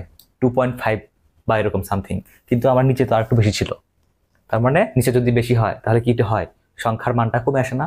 তাহলে 2.5 না হয় 5 থেকে আর একটু কমে আসবে, তো হয়তো বা 2.2 বা 1, 2.3 এরকম আসবে, তো আমরা মনে করলাম 2.2 বা এরকম সামথিং, ঠিক আছে, 2.2 ইন্টু। আর দেখো এখানে 10⁻⁹, এখানে -27, -27টা উপরে চলে আসলে কি হবে? প্লাস হয়ে যাবে, তাহলে 27 এর সাথে থেকে 19 বাদ দিলে কত হয়? 8, 10⁸। তো এর কাছাকাছি, এটা হচ্ছে এরকম চিহ্ন আর কি, মানে কাছাকাছি, এর কাছাকাছি যে অপশনটা দেওয়া থাকবে সেটাই আমরা দিয়ে দিব আনসার। ইজি না? আচ্ছা দেখো, তাহলে কি পেলাম আমরা? ত্বরণ পেয়ে গেলাম, আলফা কণার ত্বরণ পেয়ে গেলাম আমরা। আলফা কণার ত্বরণ হচ্ছে 2.2 × 10⁸ মিটার/সেকেন্ড স্কয়ার। ওকে, পরেরটা দেখো, নেক্সট টাইপ, এটা হচ্ছে 3 × 7 = 21 স্টার। হ্যাঁ, এটা হচ্ছে 3 × 7 = 21 স্টার, এটা আরো বেশি ইম্পর্টেন্ট। দেখো এখানে হচ্ছে আমাদের হচ্ছে জড়তার ভ্রামক এবং চক্রগতি ব্যাসার্ধ সংক্রান্ত। জড়তার ভ্রামক জিনিসটা কি বলো? আমরা তো শুধু বই পড়ি, জড়তার ভ্রামক হচ্ছে কোনো একটা অক্ষ সাপেক্ষে ভর এবং অক্ষ থেকে যে দূরত্ব তার বর্গের গুণফল, এটাই হচ্ছে চক্রগতি জড়তার ভ্রামক। এটি কোন ডেফিনেশন হলো? অ্যাকচুয়ালি জড়তার ভ্রামক জিনিসটা কি সেটাই তো আমরা বুঝি না। জড়তার ভ্রামক হচ্ছে কি? আচ্ছা তোমরা একটা উদাহরণ দিলে বুঝবা। মনে করো রৈখিক ক্ষেত্রে, এখন কিন্তু আমরা কৌণিক ক্ষেত্রে ঢুকলাম, হ্যাঁ মানে সার্কুলার যে মোশন এখানে ঢুকলাম আমরা। তো রৈখিক ক্ষেত্রে যেটা কোন একটা বস্তুর ভর, হ্যাঁ রৈখিক ক্ষেত্রে জড়তা আমরা বুঝি। জড়তা বলতে কি বোঝায় অ্যাকচুয়ালি? জড়তা হচ্ছে কোন একটা বস্তুর যে অবস্থায় আছে সে অবস্থায় থাকতে চায়, এই প্রবণতাকে কি বলা হয়? জড়তা। অর্থাৎ স্থির বস্তু স্থির থাকতে চায় এবং গতিশীল বস্তু সুষম গতিতে চলতে চায় নাকি? এখন একটা ভারী বস্তু একটা স্থির আছে, তো তাকে কি তার অবস্থা পরিবর্তন করতে বেশি পরিমাণে বল প্রয়োগ করতে হবে না? একটা পাতলা এবং ভারী বস্তুর মধ্যে জড়তা কার বেশি? হ্যাঁ, জড়তা কার বেশি, মানে সে তার অবস্থা পরিবর্তন করতে দিতে চাইতেছে না, অবশ্যই ভারী বস্তুর কি হবে, জড়তার মানটা বেশি হবে। তো রৈখিক ক্ষেত্রে আমরা যেটাকে ভর বলি, তার মানে জড়তা মাপার একটা জিনিস কিন্তু কি ভর, যার ভর বেশি তার জড়তা বেশি। ঠিক আছে, তো রৈখিক ক্ষেত্রে ভরকে আমরা মনে করো জড়তা বললাম, আর কৌণিক ক্ষেত্রে সেটা হবে জড়তার ভ্রামক। জাস্ট ইমাজিন করো, জাস্ট ইমাজিন যে এটা একটা তোমার দরজা আছে না, দরজা, তো মনে করো এই দুই সাইডে দুইটা কবজা লাগানো আছে দরজা।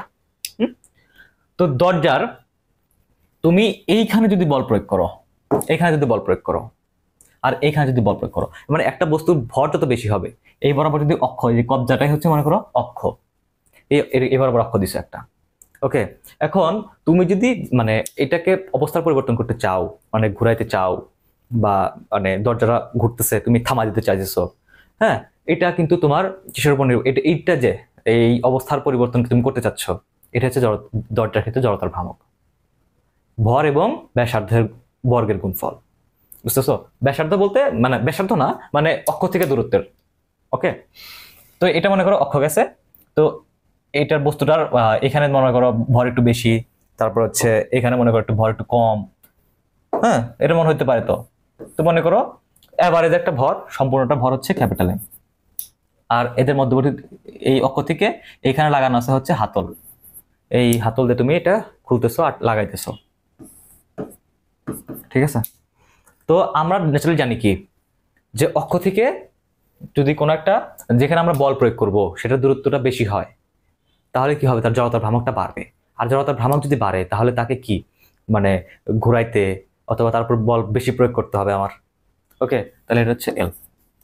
তো এখান থেকে এটার দূরত্ব এল হয়, এখন আমি যদি এখানে বল প্রয়োগ করি তাহলে আই কত হবে, এম এল স্কোয়ার, নাকি এম এল স্কোয়ার, আর যত কর্নার বরাবর তাহলে হচ্ছে এম এল স্কোয়ার বাই 3।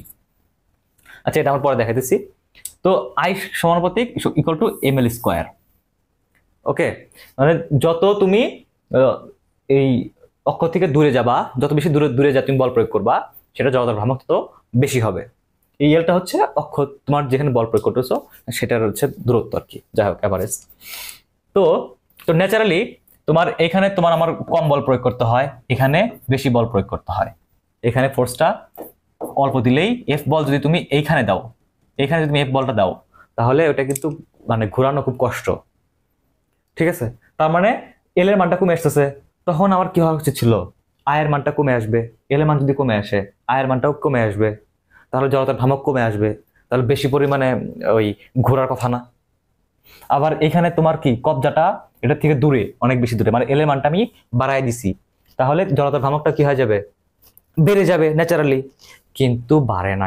তারপরে অল্প বল প্রয়োগ করলেই কেন, হাতল যেখানে সেখান দিয়ে ইজিলি খোলা যায়। কারণ কি বলো, কারণ হচ্ছে টর্ক। বুঝতে পারছো? সেম পরিমাণ বল যদি তুমি ওই কবজার কাছাকাছি দাও, আর সেম পরিমাণ বল যদি তুমি হাতলের কাছাকাছি দাও, তাহলে কোনটা বেশি ইফেক্টিভ, এটা হচ্ছে হাতলের এখানে। কারণ কি, টর্ক সমান সমান আর ইন্টু এফ, মানে আর এফ সাইন থিটা, আর এদের মধ্যে ক্রস গুণ, ওইটাতে আমরা পরে যাই। জাস্ট আর এবং এফ, আর বলতে বোঝাইতেছে এই যে তুমি অক্ষ থেকে কতটুকু দূরে বলটা প্রয়োগ করতেছো। দেখো, তুমি যত বেশি অক্ষ থেকে দূরে যাচ্ছো, তত তোমার সেম বলটা দিলে টর্কটা বেড়ে যেতেছে। রৈখিক ক্ষেত্রে যেটা ছিল কি বল এফ, ঘূর্ণন ক্ষেত্রে সেটা হচ্ছে টর্ক। রৈখিক আর কণিকের মধ্যে এটার সম্পর্ক। যেমন রৈখিক ক্ষেত্রে যেটা ছিল কি ভর, জড়তার মানে পরিমাপের জন্য, ঠিক কণিক ক্ষেত্রে সেটা হচ্ছে জড়তার ভ্রামক আই। রৈখিক ক্ষেত্রে যেটা ছিল বল, কণিক ক্ষেত্রে সেটা হচ্ছে কি তোমার টর্ক। ওকে, রৈখিক ক্ষেত্রে যেটা ছিল কি তোমার এ ত্বরণ, কণিক ক্ষেত্রে সেটা হচ্ছে আলফা, কণিক ত্বরণ। রৈখিক ক্ষেত্রে সেটা হচ্ছে কি রৈখিক বেগ ভি, কণিক ক্ষেত্রে সেটা হচ্ছে ওমেগা। হ্যাঁ, এটা তো আমরা সবাই মোটামুটি জানি। আর রৈখিক ক্ষেত্রে যেটা হচ্ছে এস, রৈখিক সরণ, কণিক ক্ষেত্রে সেটা হচ্ছে কি থিটা, রেডিয়ানে প্রকাশ করে যেটাকে আমরা। যাই দেখো, তো আমরা জানি কি টর্ক সমান সমান মানে বল এবং ওই অক্ষ থেকে যতটুকু দূরত্ব ওইটার গুণফল। এখন যদি তোমার অক্ষ থেকে ওই তুমি যেখানে বলটা দিবা সেটার দূরত্বটা যত মানে বাড়ে, ন্যাচারালি যদি বাড়ে, তাহলে কি হবে, আয়ের মানটাও বাড়বে, জড়তার ভ্রামকটাও আস্তে আস্তে আস্তে আস্তে বাড়বে। ঠিক আছে, তাহলে আবার এখানে প্রয়োগ করলে ইজিলি কেন খুলে যায়, কারণ হচ্ছে টর্কের জন্য। কারণ তুমি যত দূরে যা বল প্রয়োগ করবা তত টর্কের মানটাও কিন্তু তত কিছু কি হবে, বাড়তে থাকবে। বুঝতে পারছো? যত দূরে বল প্রয়োগ করবা মানে কক্ষ থেকে তত টর্কের মানটাও বাড়বে। টর্কের মান যে হারে বাড়ে, তার মানে দেখো দূরে যাওয়ার কারণে জড়তাও বাড়তেছে, টর্কও বাড়তেছে। জড়তা হচ্ছে আমাকে এটা অবস্থা পরিবর্তন করতে দিবে না, আর টর্কটা হচ্ছে আমি এটার অবস্থান পরিবর্তন করে ছাড়বো। এই দুটো জিনিস। তো টর্কের মানটা যে হারে বাড়ে, জড়তার ভ্রামকটা ওই হারে বাড়ে না। এখান থেকে মানে টর্কের মানটা যতটা হওয়া উচিত সেটা হচ্ছে বেশি। বুঝতে পারছো? যত তুমি দূরত্ব বাড়বে যাবে, মানে বেশি দূরে বল প্রয়োগ করবা, তত টর্কের মানটা যে হারে বাড়বে, জড়তার ভ্রামকটা সেই হারে বাড়ে না, একটু কম হারে বাড়ে। যার কারণে একটু হাতলে এখান দিয়ে আমরা হচ্ছে দরজাটা খোলা সহজ, এখান দিয়ে কিন্তু আমার দরজাটা খোলা একটু কঠিন। ন্যাচারালি এখানে জড়তার ভ্রামক কম হওয়ার কারণে বলটা এখানে প্রয়োগ করলে বেশি খোলার কথা ছিল, কিন্তু হয় না, কারণ হচ্ছে টর্কের কারণে। বুঝতে পারছো? যাই হোক, আমরা অ্যাকচুয়াল পড়াটা দেখি। এখানে জড়তার ভ্রামক I equal to M R square, যার ভর হচ্ছে মানে ভর এবং ব্যাসার্ধের বর্গের গুণফলের সমান। এম হচ্ছে কেজি, আর ব্যাসার্ধ কি মানে আমরা মিটার দ্বারা প্রকাশ করি, মিটার স্কয়ার। এটা দেখো সিউতে গত বছর আসছে, এককগুলো আমাদের লাগবে। আর চক্রগতি ব্যাসার্ধ যেটা বললাম যে অক্ষ থেকে দূরত্ব আর কি, কতটুকু দূরত্ব আছে আর কি। আচ্ছা, এটা হচ্ছে K equal to root over I by M, K equal to root over I by M. এটা তো সবসময় সবাই জানো, আই বাই এম। ব্যাসার্ধ যত এর একক হবে কত, মিটার। আচ্ছা, লম্বক পদ্ম I Z equal to I X plus I Y, এর সমান্তরাল পদ্ম, এইটা দেখো, এটা কিন্তু বুয়েটে আসছে 19-20-এ। ঠিক আছে, এটা একটা ম্যাথ আসছে, সেটা পরে করে দিব। আপাতত আমরা যে ভার্সেস যে ম্যাথগুলো আছে সেগুলো দেখবো আর কি। এগুলো তোমরা সবাই মোটামুটি জানো। এখান থেকে আরেকটা ইম্পর্টেন্ট টপিক হচ্ছে, এটা অনেক বেশি ইম্পর্টেন্ট, সেটা হচ্ছে বিভিন্ন বস্তুর ক্ষেত্রে জড়তার ভ্রামক বিভিন্ন। ওই যে যেটা বললাম, যদি দণ্ডের মধ্যবিন্দু দিয়ে যায় কোনো একটা দণ্ড, এই দণ্ডের মাঝখান দিয়ে যদি কোনো একটা অক্ষ যায়, এই দণ্ডের দৈর্ঘ্য যদি এল হয়, এটা মনে করো এল দণ্ডের দৈর্ঘ্য, তাহলে তোমার জড়তার ভ্রামকটা হবে এম এল স্কয়ার বাই 12। আচ্ছা, আই হবে, জড়তার ভ্রামকটা হবে এম এল স্কয়ার বাই 12। বুঝতে পারছো? আচ্ছা, এখানে এম এল স্কয়ার বাই 3 না, এখানে এম এল স্কয়ার বাই 12। আমার একটু কারেকশন করতে হবে এখানে, এটা কিন্তু মুখস্থ রাখবা তোমরা। আচ্ছা, তো মধ্যবিন্দুতে গেলে এম এল স্কয়ার বাই 12, প্রান্তবিন্দুতে গেলে মনে করো এই প্রান্তবিন্দুতে যদি যায়, মানে এই কর্নার দিয়ে যদি অক্ষটা যায়, তাহলে দৈর্ঘ্য তো এল দেওয়া আছে, তাহলে আই হবে সমান সমান M L square by 3, M L square ভাগ 3।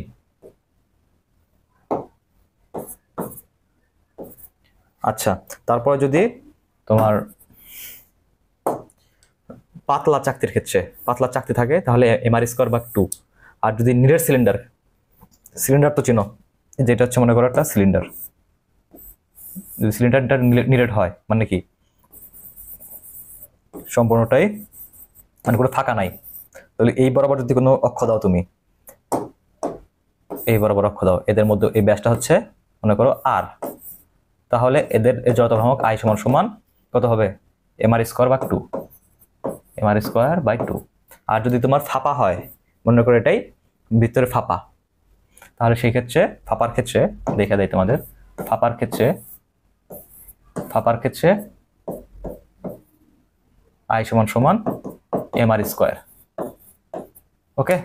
আর যদি নিরেট গোলক হয়, যেমন পৃথিবী একটা নিরেট গোলক, যদি বলে অনেক সময় পৃথিবীর জড়তার ভ্রামক কত, পৃথিবীর ভর দেওয়া আছে, পৃথিবীর ভর তোমরা সবাই জানো মনে হয় 6 × 10⁻24 কেজি, এরকম 5.59 × 6 না হয় 5.59 × 10⁻24 কেজি, যাই হোক। আর ব্যাসার্ধ তো তোমরা যাবো 6400 কিলোমিটার। তাহলে যদি বলে যে পৃথিবীর গোলক এর তাহলে জড়তার ভ্রামক কত, তাহলে আই সমান সমান 2/5 M R square, I equal to 2/5 2/5 M R square. ব্যাসার্ধ সবাই জানো, সবকিছু সবাই জানো। আর যদি হয়, এখানে তোমার একটা দেয় নাই, ফাঁপাটা দেয় নাই, পৃথিবী তো নিরেট। আর যদি ফাঁপা হইতো, যদি একটা গোলক দেওয়া থাকে তার ফাঁপা, তো সেক্ষেত্রে ফাঁপার ক্ষেত্রে আই সমান সমান 2/3 এম আর স্কয়ার, এটা লিখে দিলাম, তোমাদের বই দেওয়া আছে। আর আয়তাকার পাতের ক্ষেত্রে যদি একটা মনে করি একটা আয়তাকার পাত, এটা হচ্ছে এই বরাবর দৈর্ঘ্য হচ্ছে এ আর প্রস্থ হচ্ছে বি, তাহলে এই বরাবর যদি কোনো একটা অক্ষ যায়, তাহলে তার আই সমান সমান m/12 a² + b², দৈর্ঘ্য স্তর এবং প্রস্থ স্তরের যোগফল। আচ্ছা, আর একটা মনে হয় আছে, সেটা হচ্ছে তোমার চাকার ক্ষেত্রে চক্রগতি ব্যাসার্ধ দেওয়া থাকলে চাকার ক্ষেত্রে আই সমান সমান এম কে স্কোয়ার। চাকার ক্ষেত্রে চাকার যদি চক্রগতি ব্যাসার্ধ দেওয়া থাকে তাহলে আই সমান সমান ডাইরেক্ট এম কে স্কোয়ার। ওকে, আচ্ছা দেখো আমরা মেইন অঙ্কগুলো করি। ঘূর্ণায়মান নিরেট সিলিন্ডারের ক্ষেত্রে জড়তার ভ্রামক নিম্নলিখিত কোনটির উপর নির্ভরশীল? আমরা জানি জড়তার ভ্রামকের সূত্র কি, আই সমান সমান এম আর স্কোয়ার বা এম কে স্কোয়ার। কি কির উপর নির্ভর করে? ভর এবং ব্যাসার্ধের উপরে। তারপর হচ্ছে একটি চাকার ভর দেওয়া আছে 10 কেজি এবং চক্রগতির ব্যাস দেওয়া আছে 10 মিটার। ওকে, সেটির জড়তার ভ্রামক কত? ব্যাস দেওয়া আছে 10 মিটার। তাহলে এটা কি করতে হবে? আমার ব্যাসার্ধ নির্ণয় করতে হবে। ব্যাসার্ধ আর সমান সমান ব্যাস ভাগ 2, মানে 10/2, তাহলে 5 মিটার। তো জড়তার ভ্রামক আর ভর দেওয়া আছে 10 কেজি, তাহলে জড়তার ভ্রামক কত হবে? আই সমান সমান এম আর স্কোয়ার। এম দেওয়া আছে কত? 10, আর আর হচ্ছে 5 স্কোয়ার মানে কি 25 কে 10 দিয়ে গুণ দিলে 250। আর তো কি জড়তার ভ্রামক, তাহলে জড়তার ভ্রামকের একক কি? এম আর স্কোয়ার মানে কি কেজি মিটার স্কোয়ার। ওকে, 250 কিলোমিটার স্কোয়ার। পরেরটা দেখো, π/5 নিউটন মিটার মানের একটি টর্ক দেওয়া আছে। এত মানে একটি টর্ক দেওয়া আছে, মানে টর্ক টাও দেওয়া আছে। আর হচ্ছে 30 আরপিএম বেগে। আরপিএম মানে কি? রেভলিউশন পার মিনিট, মানে 1 মিনিটে কতগুলো পাক দেয়? 1 মিনিটে তোমার 30টা পাক দেয়। ঘূর্ণায়মান একটি চাকাকে 10 সেকেন্ডে, কত সেকেন্ড? 10 সেকেন্ডে থামিয়ে দেয়। চাকার জড়তার ভ্রামক কত? আচ্ছা, আমরা জড়তার ভ্রামক নির্ণয়, টর্কের সাথে জড়তার ভ্রামক একটা সম্পর্ক আছে, সামনে দেখবো। টর্ক টাও ইকুয়াল টু আই আলফা। এটা যদিও একটু পরের পড়া, একটু আগে চলে আসছে। জড়তার ভ্রামক যেহেতু পরে দিয়েছি, যার কারণে দিয়ে দিছি। নেক্সটে আমরা এই টাইপের ফর্মুলাগুলো দেখে তারপর ম্যাথগুলো করবো, অসুবিধা নেই। আর আশা করি তোমরা এটা সবাই পারো। টর্ক টাও ইকুয়াল টু আই আলফা। তার মানে এখানে কি দেওয়া আছে দেখো, টর্ক দেওয়া আছে π/5, তারপর হচ্ছে আইটা আমার বের করতে হবে, জড়তার ভ্রামক বের করতে হবে। তার মানে আমার এখানে আলফাটা আমার বের করলেই আমরা আই পেয়ে যাবো। বুঝতে পারছো? জড়তার ভ্রামক পেয়ে যাবো। আর আমরা জানি কি আলফা সমান সমান কি? আলফা হচ্ছে কৌণিক ত্বরণ, আর নরমাল ত্বরণ এ ইকুয়াল টু আমরা জানি কি, A equal to V minus U ভাগ টি, নাকি? বেগের পরিবর্তন ভাগ হচ্ছে সময়। আর এই ক্ষেত্রে আমরা এ কে আমরা ধরবো কৌণিক, এ হচ্ছে রৈখিক ত্বরণ। রৈখিক ত্বরণের ফর্মুলাগুলো আমরা কৌণিকেই ব্যবহার করতে পারি, ঠিক আছে? রৈখিকের যে ফর্মুলাগুলো ওগুলো আমরা কৌণিকের ক্ষেত্রে ব্যবহার করবো। ওই এর পরিবর্তে দিব আলফা, আর ভি এবং ভি নটের পরিবর্তে দিব ওমেগা এবং ওমেগা নট। আর সময় তো রৈখিক ক্ষেত্রে যা কৌণিক ক্ষেত্রে তাই সময়। তার মানে ওমেগার মান কত দেখো, আলফা সমান আমরা জানি ওমেগা মাইনাস ওমেগা নট ভাগ হচ্ছে টি। আচ্ছা দেখো, ওমেগা সমান কত? ওমেগা দেওয়া আছে, ওমেগা আমরা বের করবো। ওমেগা ইকুয়াল টু 2π/t, এটা আমরা ফর্মুলা জানি, 2π/t। এখন এর সাথে কি হবে? n গুণ হবে। n মানে হচ্ছে তোমার কতগুলো পাক দিছে, পাক যদি দেওয়া থাকে তাহলে আমরা nটা বসাই দিব। তাহলে এখানে হবে 2π ইন্টু পাক সংখ্যা দেওয়া আছে কত? 30, মানে 1 মিনিটে 30। আর টি হচ্ছে কত? তোমার পর্যায়কাল 60 সেকেন্ডে। 1 মিনিট বলছে রিভলিউশন পার মিনিট, মানে 1 মিনিটে বলছে 30টা। তার মানে এখানে আমরা 1 বসাবো না, আমরা মিনিটকে সেকেন্ডে কনভার্ট করবো। তার মানে 60 সেকেন্ড। তারপর 3 2 6, 60কে 60টা তুলে 1, তার মানে থাকে শুধু পাই। তার মানে এত রেডিয়ান পার সেকেন্ড। এটা হচ্ছে আমরা কি পেলাম? তোমার আদি কৌণিক বেগ। আর বলছে যে থেমে যায়, 10 সেকেন্ড পরে থেমে যায়। তার মানে ওমেগা নটের মান কত? ওমেগা নট হচ্ছে 0। আর হচ্ছে সময় কত? টি হচ্ছে 10 সেকেন্ড, 10 সেকেন্ড। আমরা সুতরাং আলফা ইকুয়াল টু হবে কি? Omega minus omega not pi minus, এখানে ওমেগা নটটা কি 0, এটা উল্টা লিখছি আমি। ওমেগা হচ্ছে তোমার ওমেগা নট হচ্ছে এটা, আর হচ্ছে ওমেগাটা হচ্ছে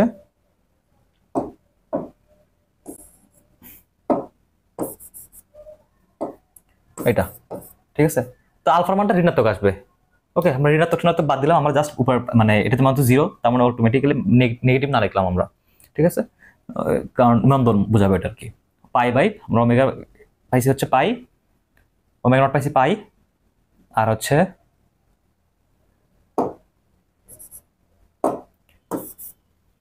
ওমেগা পাইছি 0, আর ওমেগা নট পাইছি হচ্ছে তোমার পাই। তো মাইনাস পাই আসে, তোমার লেখার দরকার নাই। π/t, টি হচ্ছে 10 সেকেন্ড।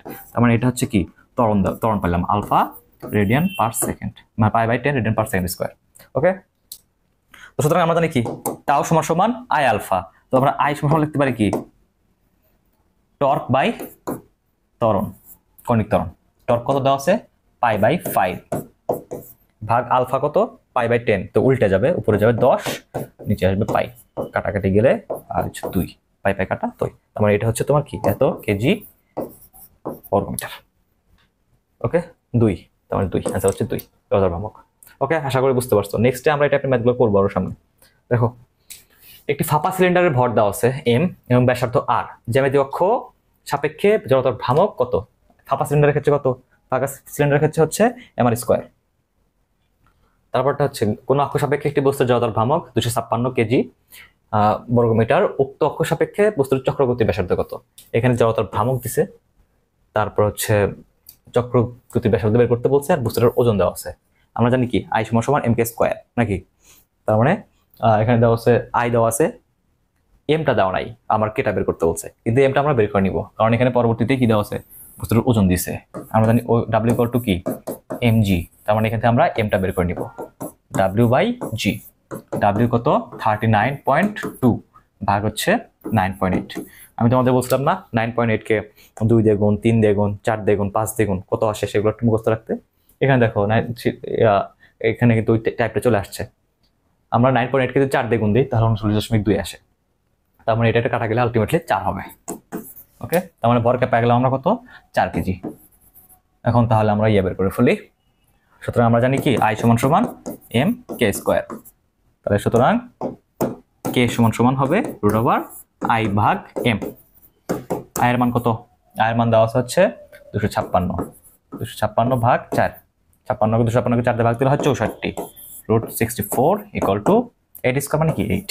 এটা হচ্ছে তোমার কি পেলাম আমরা ব্যাসার্ধ, চক্রগতির ব্যাসার্ধ পেলাম। ওকে 8 মিটার। নেক্সট দেখি আমরা।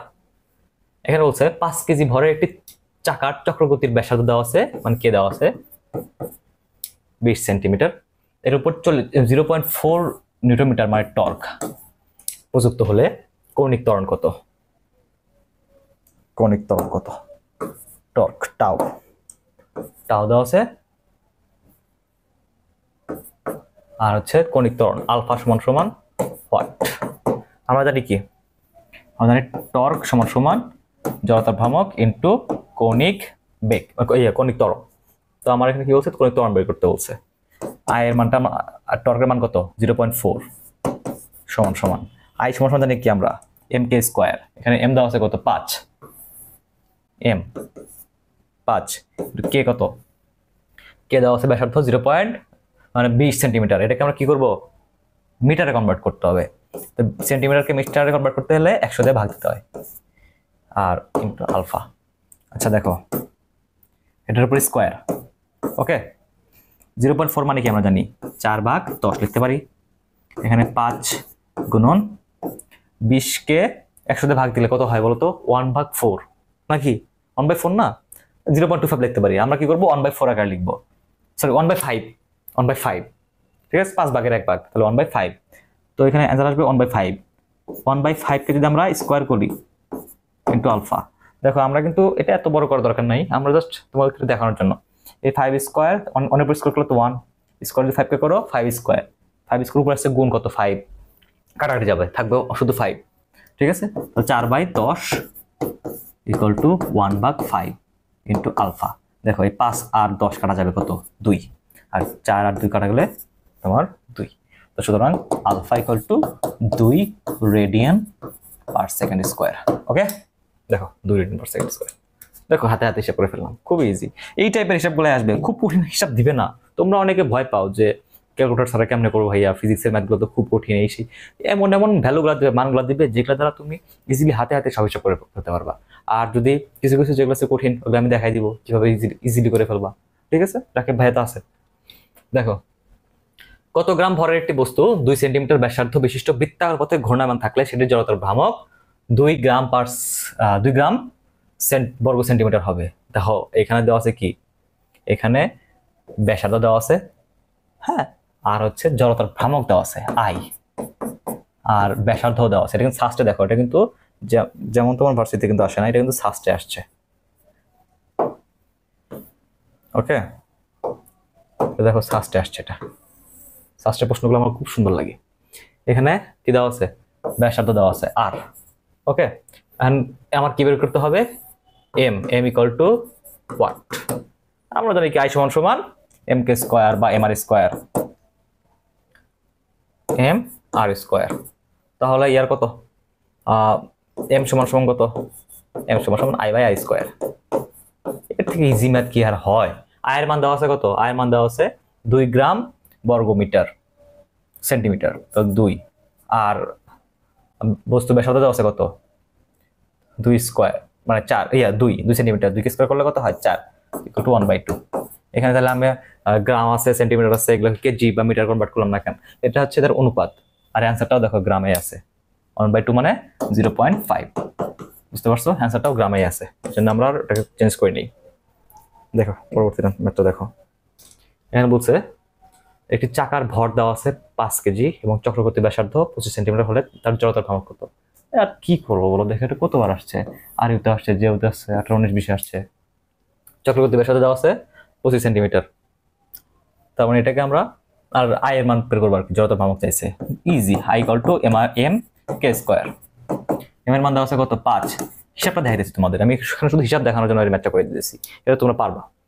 কে কত, 25 সেন্টিমিটার, দেখো এখানে কি আছে সেন্টিমিটার, এটা কি করতে হবে, মিটার নিতে হবে। মিটার নিতে হলে 25 কে 100 দিয়ে ভাগ দিব আমরা। ওকে, এটার উপর স্কোয়ার। দেখো 25 ভাগ 100 মানে কি 1/4, 1/4।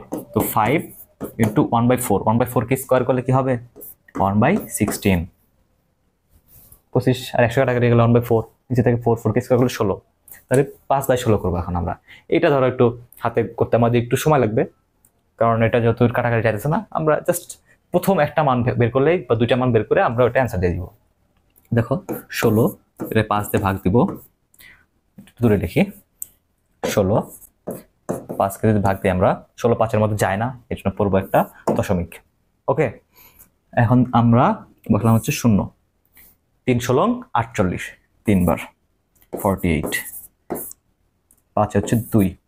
ঠিক আছে, এখন দেখবা যে 0.3 এর কাছাকাছি অ্যান্সার কোনগুলো আছে, দেখবা যে পরীক্ষা একটা অপশনে থাকবে 0.4, 5, 3, ওই 3 পয়েন্ট সামথিং যদি থাকে তাহলে ওটাই অ্যান্সার। বুঝতে পারছো? এখন তুমি যদি আরো একটু এরকম যদি হয়, অনেক সময় এরকম হয় যে 0.3 আছে সবগুলোতেই অপশন, কিন্তু পরের অপশনগুলো একটা আলাদা আলাদা, তাহলে সেখানে তোমার আরেকটু করতে হবে, জাস্ট আর 2-4 সেকেন্ড হিসাব করলে হয়ে যাবে। দেখো এখানে কত, 2 এর মধ্যে কি যায় না, তাহলে আর একটা 0, 16 কে 16, তার মানে আবার বাকি থাকে কত 4, তার মানে আরেকবার যাবে। তো 0.31 এটাই হচ্ছে অ্যান্সার। দেখবা যে যেখানে 0.31 আছে সেটাই অ্যান্সার। এত কি চক্রবর্তীর ব্যাসার্ধ, জড়তার ভ্রামক, তাহলে কেজি বর্গ মিটার। ঠিক আছে, পরেরটা দেখো। একটি চাকার ভর দেওয়া আছে 10 কেজি এবং জড়তার ভ্রামক 2.5 কেজি বর্গ মিটার হলে চক্রবর্তীর ব্যাসার্ধ কত। তাহলে আই সমান সমান এম কে স্কোয়ার, তাহলে আমার কি বের করতে হবে, চক্রবর্তীর ব্যাসার্ধ কে সমান সমান root over I by M. I এর মান কত দেওয়া আছে, আই মান দেওয়া আছে এটা 2.5, আর ভর দেওয়া আছে 10 কেজি, তাহলে 2.5 ভাগ হচ্ছে 10, 2.5 কেজি 10 দিয়ে ভাগ দিয়ে কত হবে বলো তো, 0.25। ঠিক আছে, একটা শূন্য মানে ভাগ তো 10 দিয়ে ভাগ দেওয়ার কারণে 10 দিয়ে ভাগ দিই তাহলে পড়বে কি দশমিক, আর ওইটাই। আর যদি 100 দিয়ে ভাগ দিতাম তাহলে দশমিক শূন্য, ওইটাই। বুঝতে পারছো, 1000 দিয়ে ভাগ দিলে 0.00 ওইটা যে সংখ্যাটা আছে ওইটাই। তো 0.25 কে যদি রুট করি, 0.25 মানে কি বলতো 1/4, 1/4 কে যদি রুট করি, 1 কে রুট করলে 1 আর 4 কে রুট করলে কত হবে 2, তাহলে 1/2 ইকুয়াল টু 0.5। এটা হচ্ছে অ্যান্সার। এই দেখো যেহেতু আসছে 21, 11, 12তে। তো নেক্সট ম্যাথটা দেখি আমরা। একটি বস্তুর ভর দেওয়া আছে m, চক্রবর্তী ব্যাসার্ধ r। এটা একটা বস্তু যার ভর এবং চক্রবর্তী ব্যাসার্ধ দেওয়া আছে ধরো, আর এর অর্ধেক ভরের বস্তুর চক্রবর্তী ব্যাসার্ধ কত হলে উভয়ের জড়তার ভ্রামক সমান হবে। তার মানে আর একটা বস্তু বের করতে বলছে, তার চক্রবর্তী ব্যাসার্ধ কত হলে তোমার উভয়ের জড়তার ভ্রামকটা সমান হবে, অর্থাৎ I1 ইকুয়াল টু I2 হবে। তো আয়নের বস্তুর ভর দেওয়া আছে কত m, আর ব্যাসার্ধ দেওয়া আছে কত চক্রবর্তী ব্যাসার্ধ r, তাহলে m r স্কয়ার, আয়ন সমান সমান m r স্কয়ার।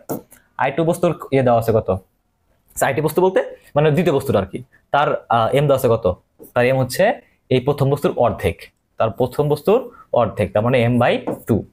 আর তাহলে চক্রবর্তী ব্যাসার্ধটা কত, তাহলে k স্কয়ার, কে সমান সমান হোয়াট, এই কেটা চাইছে, তাহলে কাটা, তাহলে 2r স্কোয়ার, কে সমান সমান √2r square equal two √2r। শেষ, √2r অ্যান্সার। ওকে, দেখো এই পরের টাইপটা, এটা অনেক বেশি ইম্পর্টেন্ট। এটা হচ্ছে কৌণিক বেগ সম্পর্কিত। এই টাইপ ম্যাথগুলা প্রচুর বেশি আসে। এটা একটা 7 স্টার একটা অধ্যায়, মানে 7 স্টার একটা টপিক। আচ্ছা দেখো, এখানে আমরা করব কৌণিক ভরবেগ equal to L equal to RP, L equal to I omega, E equal to half I omega square, omega equal to 2π/T। এই সূত্রগুলো তোমরা মুখস্থ করতে করতে মাথাটা একদম উল্টাপাল্টা হয়ে গেছে না? মানে এখানে ভি আবার ওমেগা হয়ে গেল, এটা এমনি হয়ে গেল, ভাই এটা কেমনে হয়ে গেল, মানে অনেক মানে হিবিজিবি একটা অবস্থা। আমি তোমাদেরকে ক্লিয়ার করে দিতেছি। দেখো নর্মালি জাস্ট এটা মনে রাখবা,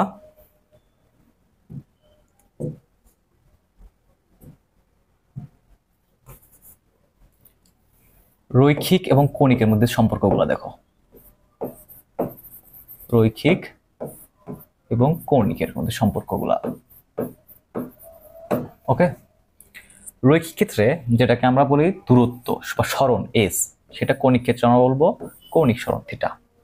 মনে করো এই একটা বস্তুকে তুমি এই এই কেন্দ্রকে, এই সেন্টারটাকে কেন্দ্র করে ঘুরতেছে, ঠিক আছে? এই দূরত্ব হচ্ছে আর, আর এখান থেকে বস্তুটা এই দিকে যাচ্ছে, তার মানে এটা হচ্ছে তার মানে রৈখিক বরাবর সরণ, তার মানে এস। আর এটা হচ্ছে তার কৌণিক বরাবর সরণ থিটা। তা আমরা কিন্তু দুইভাবে বলতে পারি যে এইখান থেকে ও 10 মিটার আগাইছে, তার মানে এটা রৈখিক সরণ হলো। এখন তেমন এইটুকু ডিস্টেন্সটা আমার অনেক সময় বের করতে বলে, তাহলে আমার কিন্তু থিটা আর যদি আর এর মান জানা থাকে তাহলে কিন্তু আমরা এস এর ভ্যালুটা বলে দিতে পারি। আমরা এটা কিন্তু শিখছি ছোটবেলায়, S equal to R theta. এটা হচ্ছে কৌণিক সরণ। কৌণিক সরণকে ব্যাসার্ধ দ্বারা গুণ করলে কি পাওয়া যায়? রৈখিক সরণটা পাওয়া যায়, ঠিক আছে? তো রৈখিক এবং কৌণিক মধ্যে সম্পর্ক এস এবং থিটা, মানে যেটা আমরা রৈখিক বরাবর বলি সেটা হচ্ছে এস, কৌণিক বরাবর সেটা হচ্ছে থিটা হয়ে যায়। আর এই থিটাকে আর দ্বারা গুণ করলেই রৈখিকটা পাওয়া যায় আর কি। যাই হোক, রৈখিক বরাবর যেটা হচ্ছে ভি, কৌণিক বরাবর সেটা হচ্ছে ওমেগা। তারপরে রৈখিক বরাবর যেটা হচ্ছে ত্বরণ এ, কৌণিক বরাবর হচ্ছে সেটা হচ্ছে আলফা, কৌণিক ত্বরণ। ওকে, তারপর হচ্ছে রৈখিক বরাবর যেটাকে আমরা বলি বল এফ, সেটা কৌণিক বরাবর হয়ে যাবে টর্ক টাউ। হ্যাঁ, টর্ক তো বল, ওই যে আমরা বলি না বলের ভ্রামক। টর্ক জিনিসটা বুঝছো?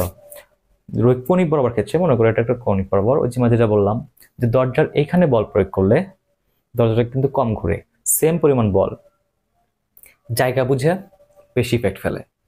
তার মানে শুধু বল প্রয়োগ করলেই হবে না, জায়গাটা বুঝতে হবে তোমার। বুঝতে পারছো? এটাই হচ্ছে টর্ক।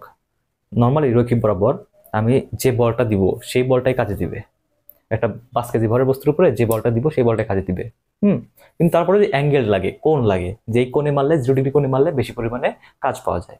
ঠিক এই ক্ষেত্রে সেম, যে তুমি শুধু বল দিলেই হবে না। 5 নিউটন বল এখানে দেওয়া যে কথা, এখানে দেওয়া কিন্তু সেম কথা না। এখানে দিলে বেশি পরিমাণ ইফেক্ট ফেলে। তো এই যে বল এফ আর এই যে এর মধ্যে দূরত্ব, এটাই হচ্ছে টর্ক। বুঝতে পারছো? হ্যাঁ, এটা হচ্ছে বলের ভ্রামক টর্ক।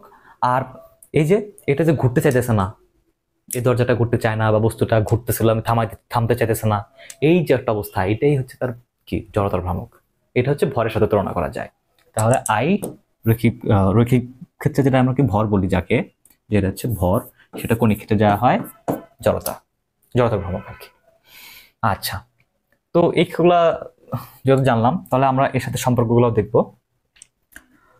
নর্মালি আমরা জানি কি রৈখিক ক্ষেত্রে ফর্মুলাগুলো হচ্ছে V square equal to U square plus 2as, তারপরে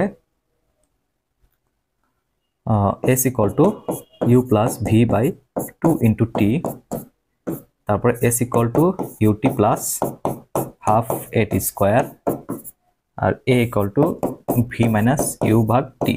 ওকে, কৌণিক ক্ষেত্রে এই ফর্মুলাগুলো হয়ে যায়, কৌণিক ক্ষেত্রে এই ফর্মুলাগুলো হয়, দেখো কিরকম হয়। এই জাস্ট ভি এর জায়গায় আমরা কি বসাবো? ভি এর জায়গায় বসাবো আমরা ওমেগা, তাহলে হবে omega square equal to omega not মানে ইউ প্লাস 2 আলফা এখানে যেটা ছিল এ সেটা এখানে কি হয়েছে আলফা, তাহলে আলফা, আর যেখানে ছিল এটা এস সেটা হয়ে যাবে কি থিটা, টু আলফা থিটা। আর এস হচ্ছে থিটা কৌণিক সরণ, তাহলে omega plus omega naught U plus V ভাগ 2 ইন্টু টি। তারপর হচ্ছে theta equal to S equal to UT, U মানে কি বুঝলাম বেগ, যেমন omega, omega naught U into T plus half alpha T square. আর এটা হচ্ছে কি A equal to V minus U by T, তার মানে alpha equal to omega minus omega not ভাগ 2 ইন্টু টি। এই ফর্মুলা কিন্তু সবাই জানো মোটামুটি। রৈখিক ক্ষেত্রে আমরা যেটাকে বলি রৈখিক ভরবেগ পি, কৌণিক ক্ষেত্রে সেটাকে আমরা বলি কৌণিক ভরবেগ এল। ঠিক আছে, এগুলো সম্পর্কগুলো দেখবো আমরা জানি। তা আমরা জানি নর্মালি এল equal two RP, RP sine theta, এদের মধ্যে ক্রস গুণ, হ্যাঁ ব্যাসার্ধ ভেক্টর এবং রৈখিক ভরবেগের ক্রস গুণ।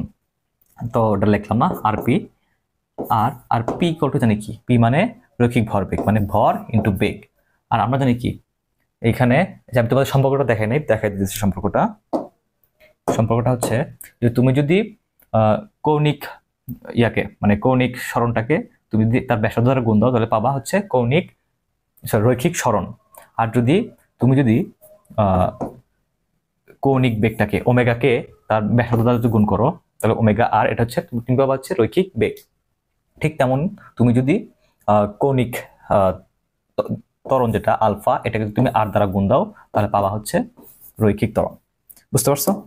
তার মানে কৌণিক গুলাকে তার আর দ্বারা গুণ করলে পাওয়া যায় হচ্ছে রৈখিক গুলা। ওকে, এটাই। তার মানে ভি মানে হচ্ছে আমরা জানি ওমেগা আর, ভি মানে হচ্ছে কি ওমেগা আর, তাহলে আর ভি মানে হচ্ছে এম ওমেগা আর, তাহলে এম আর স্কোয়ার ওমেগা। দেখো এম আর স্কোয়ার মানে আমরা কি জানি, এম আর স্কোয়ার মানে হচ্ছে এম আর স্কোয়ার সমান সমান আই, জড়তার ভ্রামক ডেফিনেশন পড়ছিলাম না আমরা, তখন এটা সমান সমান আই ওমেগা। ঠিক আছে, দেখো কি সুন্দর সম্পর্ক। দেখো আমি তোমাদের সম্পর্কগুলো দেখাই। আমরা নর্মালি পি পড়ছিলাম, পি সমান সমান এম ভি মানে ভর এবং মানে বেগ এর গুণফল। ঠিক এখানে এল হবে সমান সমান আই ওমেগা। আমি কি বলছিলাম, আয়ের সাথে কার সম্পর্ক, আয়ের সাথে হচ্ছে ভর। তার মানে দেখো এখানে যেটা রৈখিক বরাবর ছিল রৈখিক ভরবেগের ক্ষেত্রে এম ইন্টু ভি, আর এক্ষেত্রে এম এর পরিবর্তে দিচ্ছি আই আর ভি এর পরিবর্তে দিচ্ছি ওমেগা। বুঝতে পারছো? দেখো সেম রৈখিক হচ্ছে রৈখিক ভর ইন্টু বেগ, আর হচ্ছে কৌণিক ভরবেগের ক্ষেত্রে আই, আমরা বলছিলাম যে কৌণিক ক্ষেত্রে আমরা জড়তার ভ্রামকটাকে ভর হিসেবে ইউজ করি আই, আর হচ্ছে ওমেগা। ওকে, তাহলে এল ইকুয়াল টু আই ওমেগা চলে আসে। ওকে, তারপরে হচ্ছে আরো কিছু ফর্মুলা আছে, সেটা হচ্ছে কৌণিক বেগের ফর্মুলা। সেটা হচ্ছে এটা তোমার দেখে রাখো, এটা একটা। আচ্ছা, আমরা আর কিছু যেটা ফর্মুলা দেখবো সেটা হচ্ছে তোমার ওমেগা কৌণিক বেগের ফর্মুলা, যেটা আমরা জানি ওমেগা সমান সমান 2 পাই টি। ওকে, ওমেগা সমান সমান 2 পাই টি। ওকে, এই টি হচ্ছে কি পর্যায়কাল, টি হচ্ছে কি পর্যায়কাল। তো আর পর্যায়কালের সাথে কম্পাঙ্কের একটা সম্পর্ক কি, কম্পাঙ্ক বা ফ্রিকোয়েন্সি এফ সমান সমান 1/t equal to 2 pi F ভাগ হচ্ছে 2 পাই এফ। 1/t মানে কি, 1/t মানে এফ, তার মানে 2 পাই এফ। বুঝতে পারছো? আচ্ছা, অনেক সময় কিন্তু দেওয়া থাকে যে এত ঘূর্ণন সংখ্যা যদি দেওয়া থাকে তাহলে হবে n, তাহলে 2 পাই nf বা fn। ওকে, এটা হচ্ছে ওমেগার ফর্মুলা। এই হচ্ছে টোটাল ফর্মুলাগুলো গেল, এই ছাড়া আর ওরকম কোনো ফর্মুলা নাই। হচ্ছে আরেকটা ফর্মুলা আছে, সেটা হচ্ছে টর্ক টাও সমান সমান আই আলফা। ওকে, আর একটা ফর্মুলা আছে টর্ক টাও সমান সমান আর এফ, বল এবং ব্যাসার্ধের গুণফলকে টর্ক বলে। আচ্ছা, এই ফর্মুলাগুলো আছে। নেক্সট আমরা ম্যাথগুলো দেখবো। আচ্ছা, এখন আমরা দেখবো নেক্সট টপিক, ম্যাথগুলো দেখবো আর কি। দেখো এখানে ওই যে ফর্মুলাগুলো দেখালাম এর মধ্যে যে ম্যাথগুলো আছে এগুলাই এখানে অত বেশি কঠিন করে না, খুব ইজি। রৈখিক ত্বরণ এবং কৌণিক ত্বরণের মধ্যে সম্পর্ক কি আমি এটা দেখছিলাম না, এ ইকুয়াল টু আর আলফা। ঠিক আছে, তাহলে কি হবে, এটা হবে এটা, দেখো এ ইকুয়াল টু আলফা আর। ওকে, তারপরটা দেখো কৌণিক ভরবেগের একক কোনটি, কৌণিক ভরবেগ এল ইকুয়াল টু কি বুঝলাম আরপি, এটা দেখো ডিউতে আসছে। আর মানে কি ব্যাসার্ধ, ব্যাসার্ধের একক কি মিটার।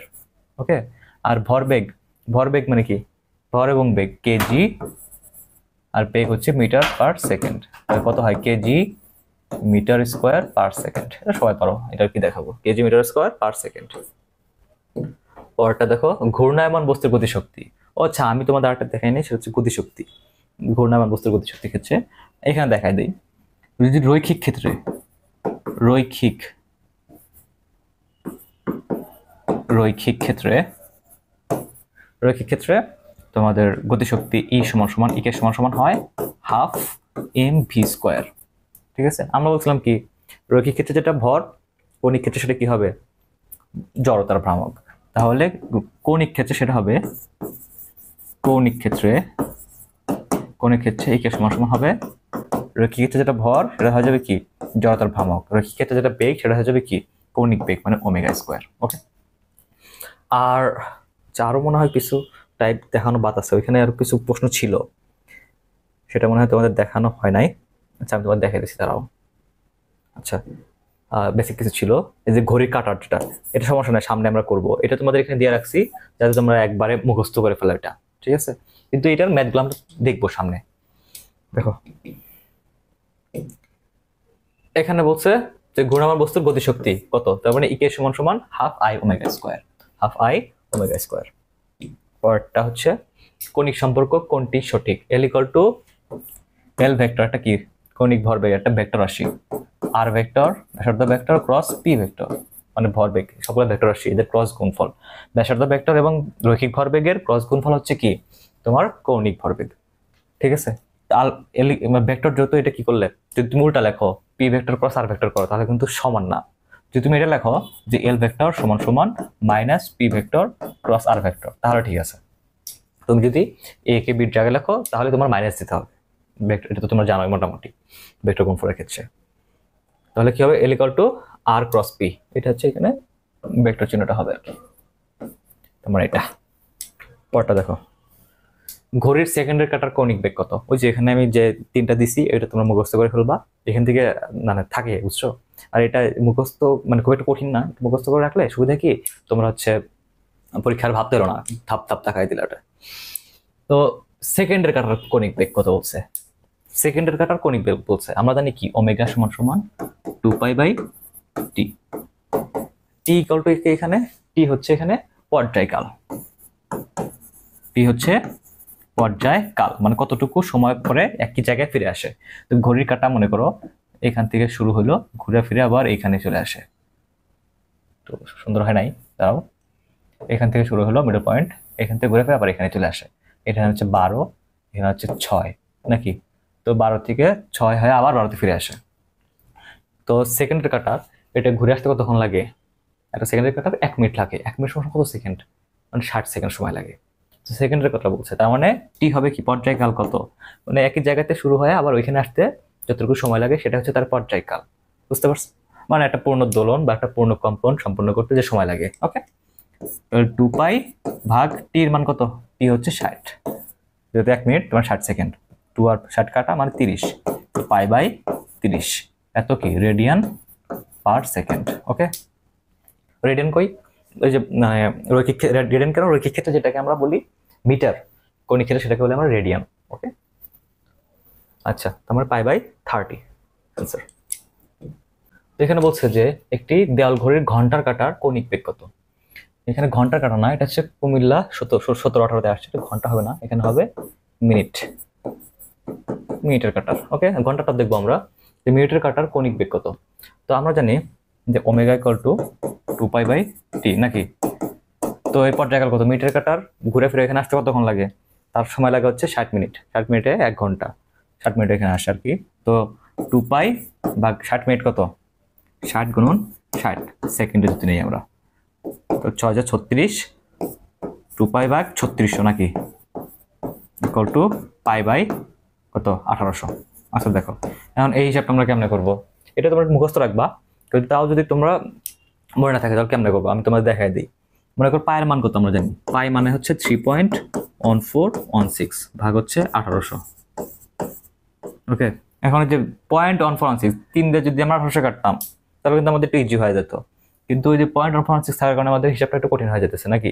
তো আমরা মনে করবো যে এটা হচ্ছে 3 ধরে নিই, আর 0.146 যেটা আমরা বাদ দিলাম ওটা আমরা পরবর্তীতে একটু বেশি অ্যাড করে দিব। ওকে, তাই আমাদের হিসাবটা সুবিধা হবে।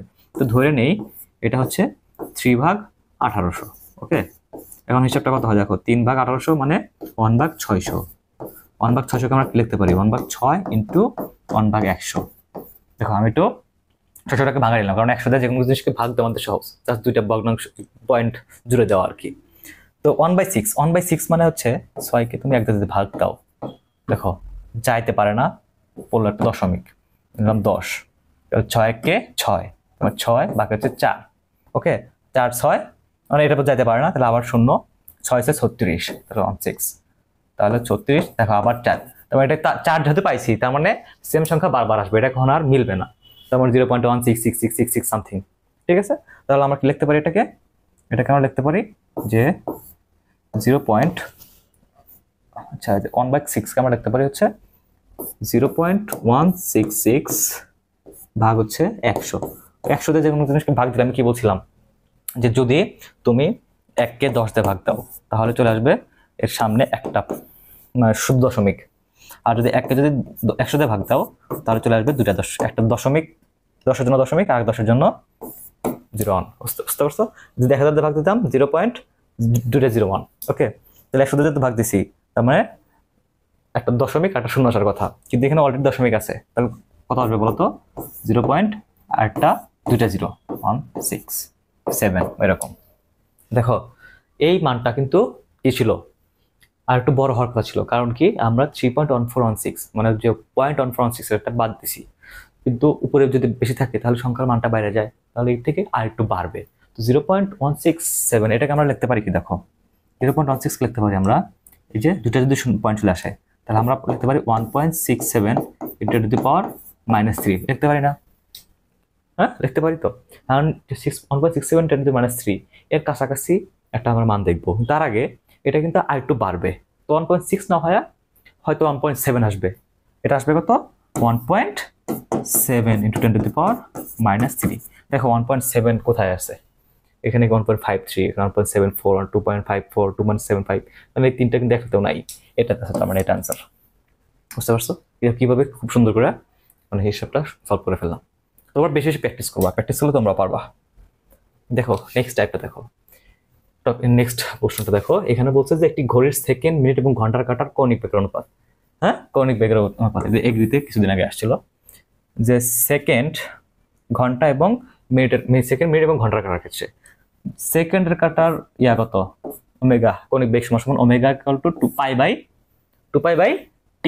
2π/t, টি মানে কত, টি মানে হচ্ছে 60 সেকেন্ড, সেকেন্ডের ক্ষেত্রে ছিল 2π/60 ইস টু মিনিটের ক্ষেত্রে কত, মিনিটের ক্ষেত্রে 2π/ কত 60 গুণ 60, 60 গুণ 60। বুঝতে পারছো নি? আর ঘন্টার কাটার ক্ষেত্রে ছিল কত, 2π/12 গুণন 60 গুণন 60। এটা তোমাদের বোঝাইতে হয় আর কি বলবো, দেখো এইখান থেকে ঘুরে আবার এখানে আসতে সেকেন্ডের কাটা 60 সেকেন্ডে আসে, মিনিটের কাটা কত 60 মিনিট একবার আসে, আর ঘন্টা কাটা 60 মিনিট গুণন 12, কারণ 12 ঘন্টায় আবার এখানে চলে আসে। 2π/60 যদি 2π/60 ইন্টু 60 ইন্টু 12 এটা যদি ভাগ দাও তাহলে দেখো 2π কাটা যাবে, 60 নিচে 60 কাটা যাবে, তাহলে চলে আসবে উপরে 12 গুণন 60, 60 12 সমান সমান 720।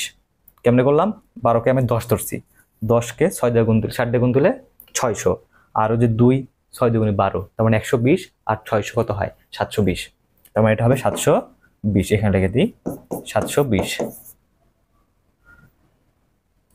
720 ইস্টু, যদি এটা ভাগ দাও মানে এটাকে ভাগ দাও তার মানে 60 কাটা যাবে, 60 কাটা যাবে, 2π কাটা যাবে, তার মানে হবে শুধু 12। এটাতে যদি এটাকে ভাগ দাও তাহলে কত হবে 1, তার মানে সেকেন্ড, মিনিট, ঘন্টা কাটার কৌণিক বেগের অনুপাত হচ্ছে 720/12:1, 720/12:1। ওকে, পরটা দেখো, যদি ঘন্টার কাটা আগে থাকতো, যদি ঘন্টার আগে থাকতো তারপর মিনিট থাকতো তারপরে সেকেন্ড থাকতো, তাহলে দিতাম আমরা 1:12:720।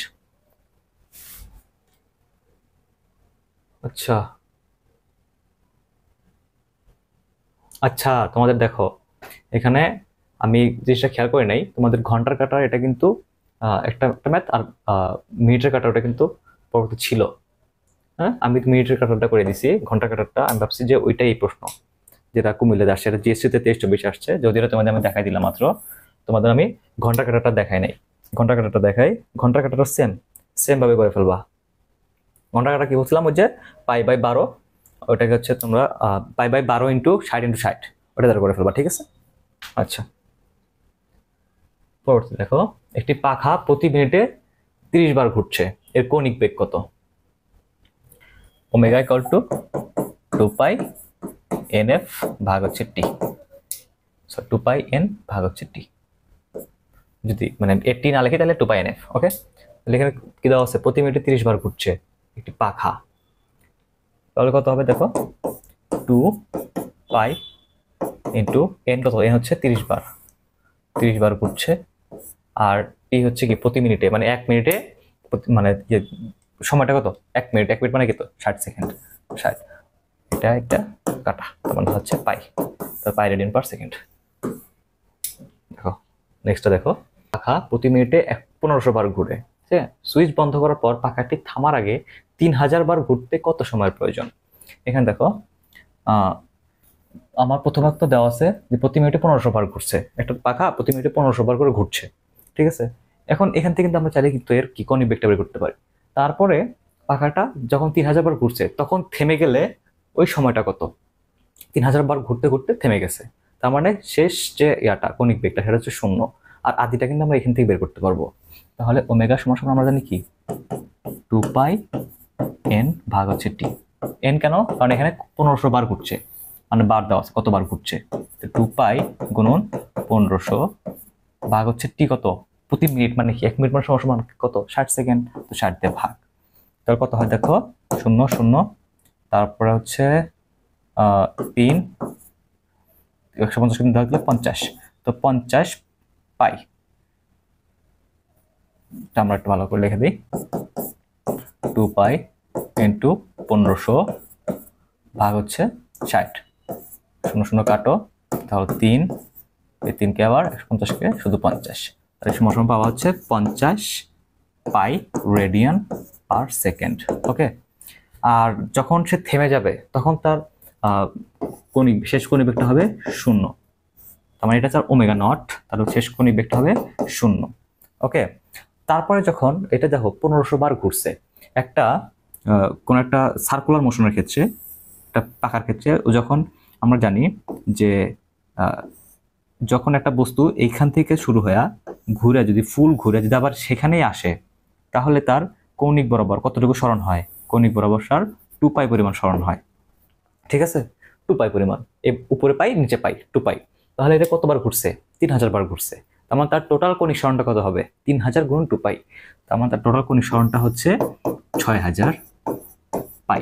ওকে, আচ্ছা, তাহলে কি থিটা ইকুয়াল টু 6000 পাই, তাহলে আমরা জানি কি theta equal to omega plus omega not ভাগ 2 ইন্টু টি। আচ্ছা, পা থিটা ইকুয়াল টু কত, থিটা হচ্ছে 6000 পাই সমান সমান ওমেগা, ওমেগা কত পাইছি আমরা, ওমেগা হচ্ছে 0 এবং ওমেগা নট কত, আদি কৌণিক বেগ, সেটা হচ্ছে 50 পাই ভাগ 2 ইন্টু টি।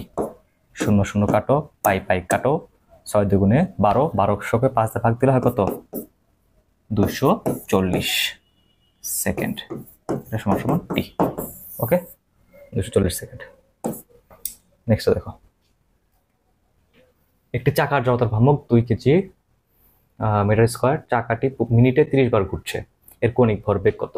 মিনিটে যদি 30 বার ঘুরে, এর কি আমার কোনো ইয়া লাগে, মানে কৌণিক ভরবেগ বের করতে, কৌণিক ভরবেগ বের করার আগে এল ইকুয়াল টু কি আমরা জানি, কি এল ইকুয়াল টু আই ওমেগা, মানে ওমেগা বের করতে কি আমার কোনো ইয়া লাগবে, ভরটার কিছু লাগবে, আমরা জাস্ট বের করে ফেলবো। ওমেগা ইকুয়াল টু আমরা জানি 2π বাই টি, এখানে কি দেওয়া আছে, প্রতি মিনিটে 30 বার ঘুরছে, তার মানে এন সংখ্যক বার, 2π গুণন 30 ভাগ হচ্ছে 60, তার মানে সুতরাং omega equal to pi radian per second. তো এল ইকুয়াল টু আই ওমেগা, তাহলে আয়ের মান কত পাইছি, আয়ের মান হচ্ছে আমরা 2 ইন্টু ওমেগা হচ্ছে পাই, তার মানে 2π, এটা হচ্ছে তোমার কি, তোমার কৌণিক ভরবেগ। আচ্ছা, এখানে আছে একটি চাকার ভর 6 কেজি এবং অক্ষ সাপেক্ষে চক্রবর্তীর ব্যাসার্ধ দেওয়া আছে, কে দেওয়া আছে আর এখানে দেওয়া আছে এম নাকি।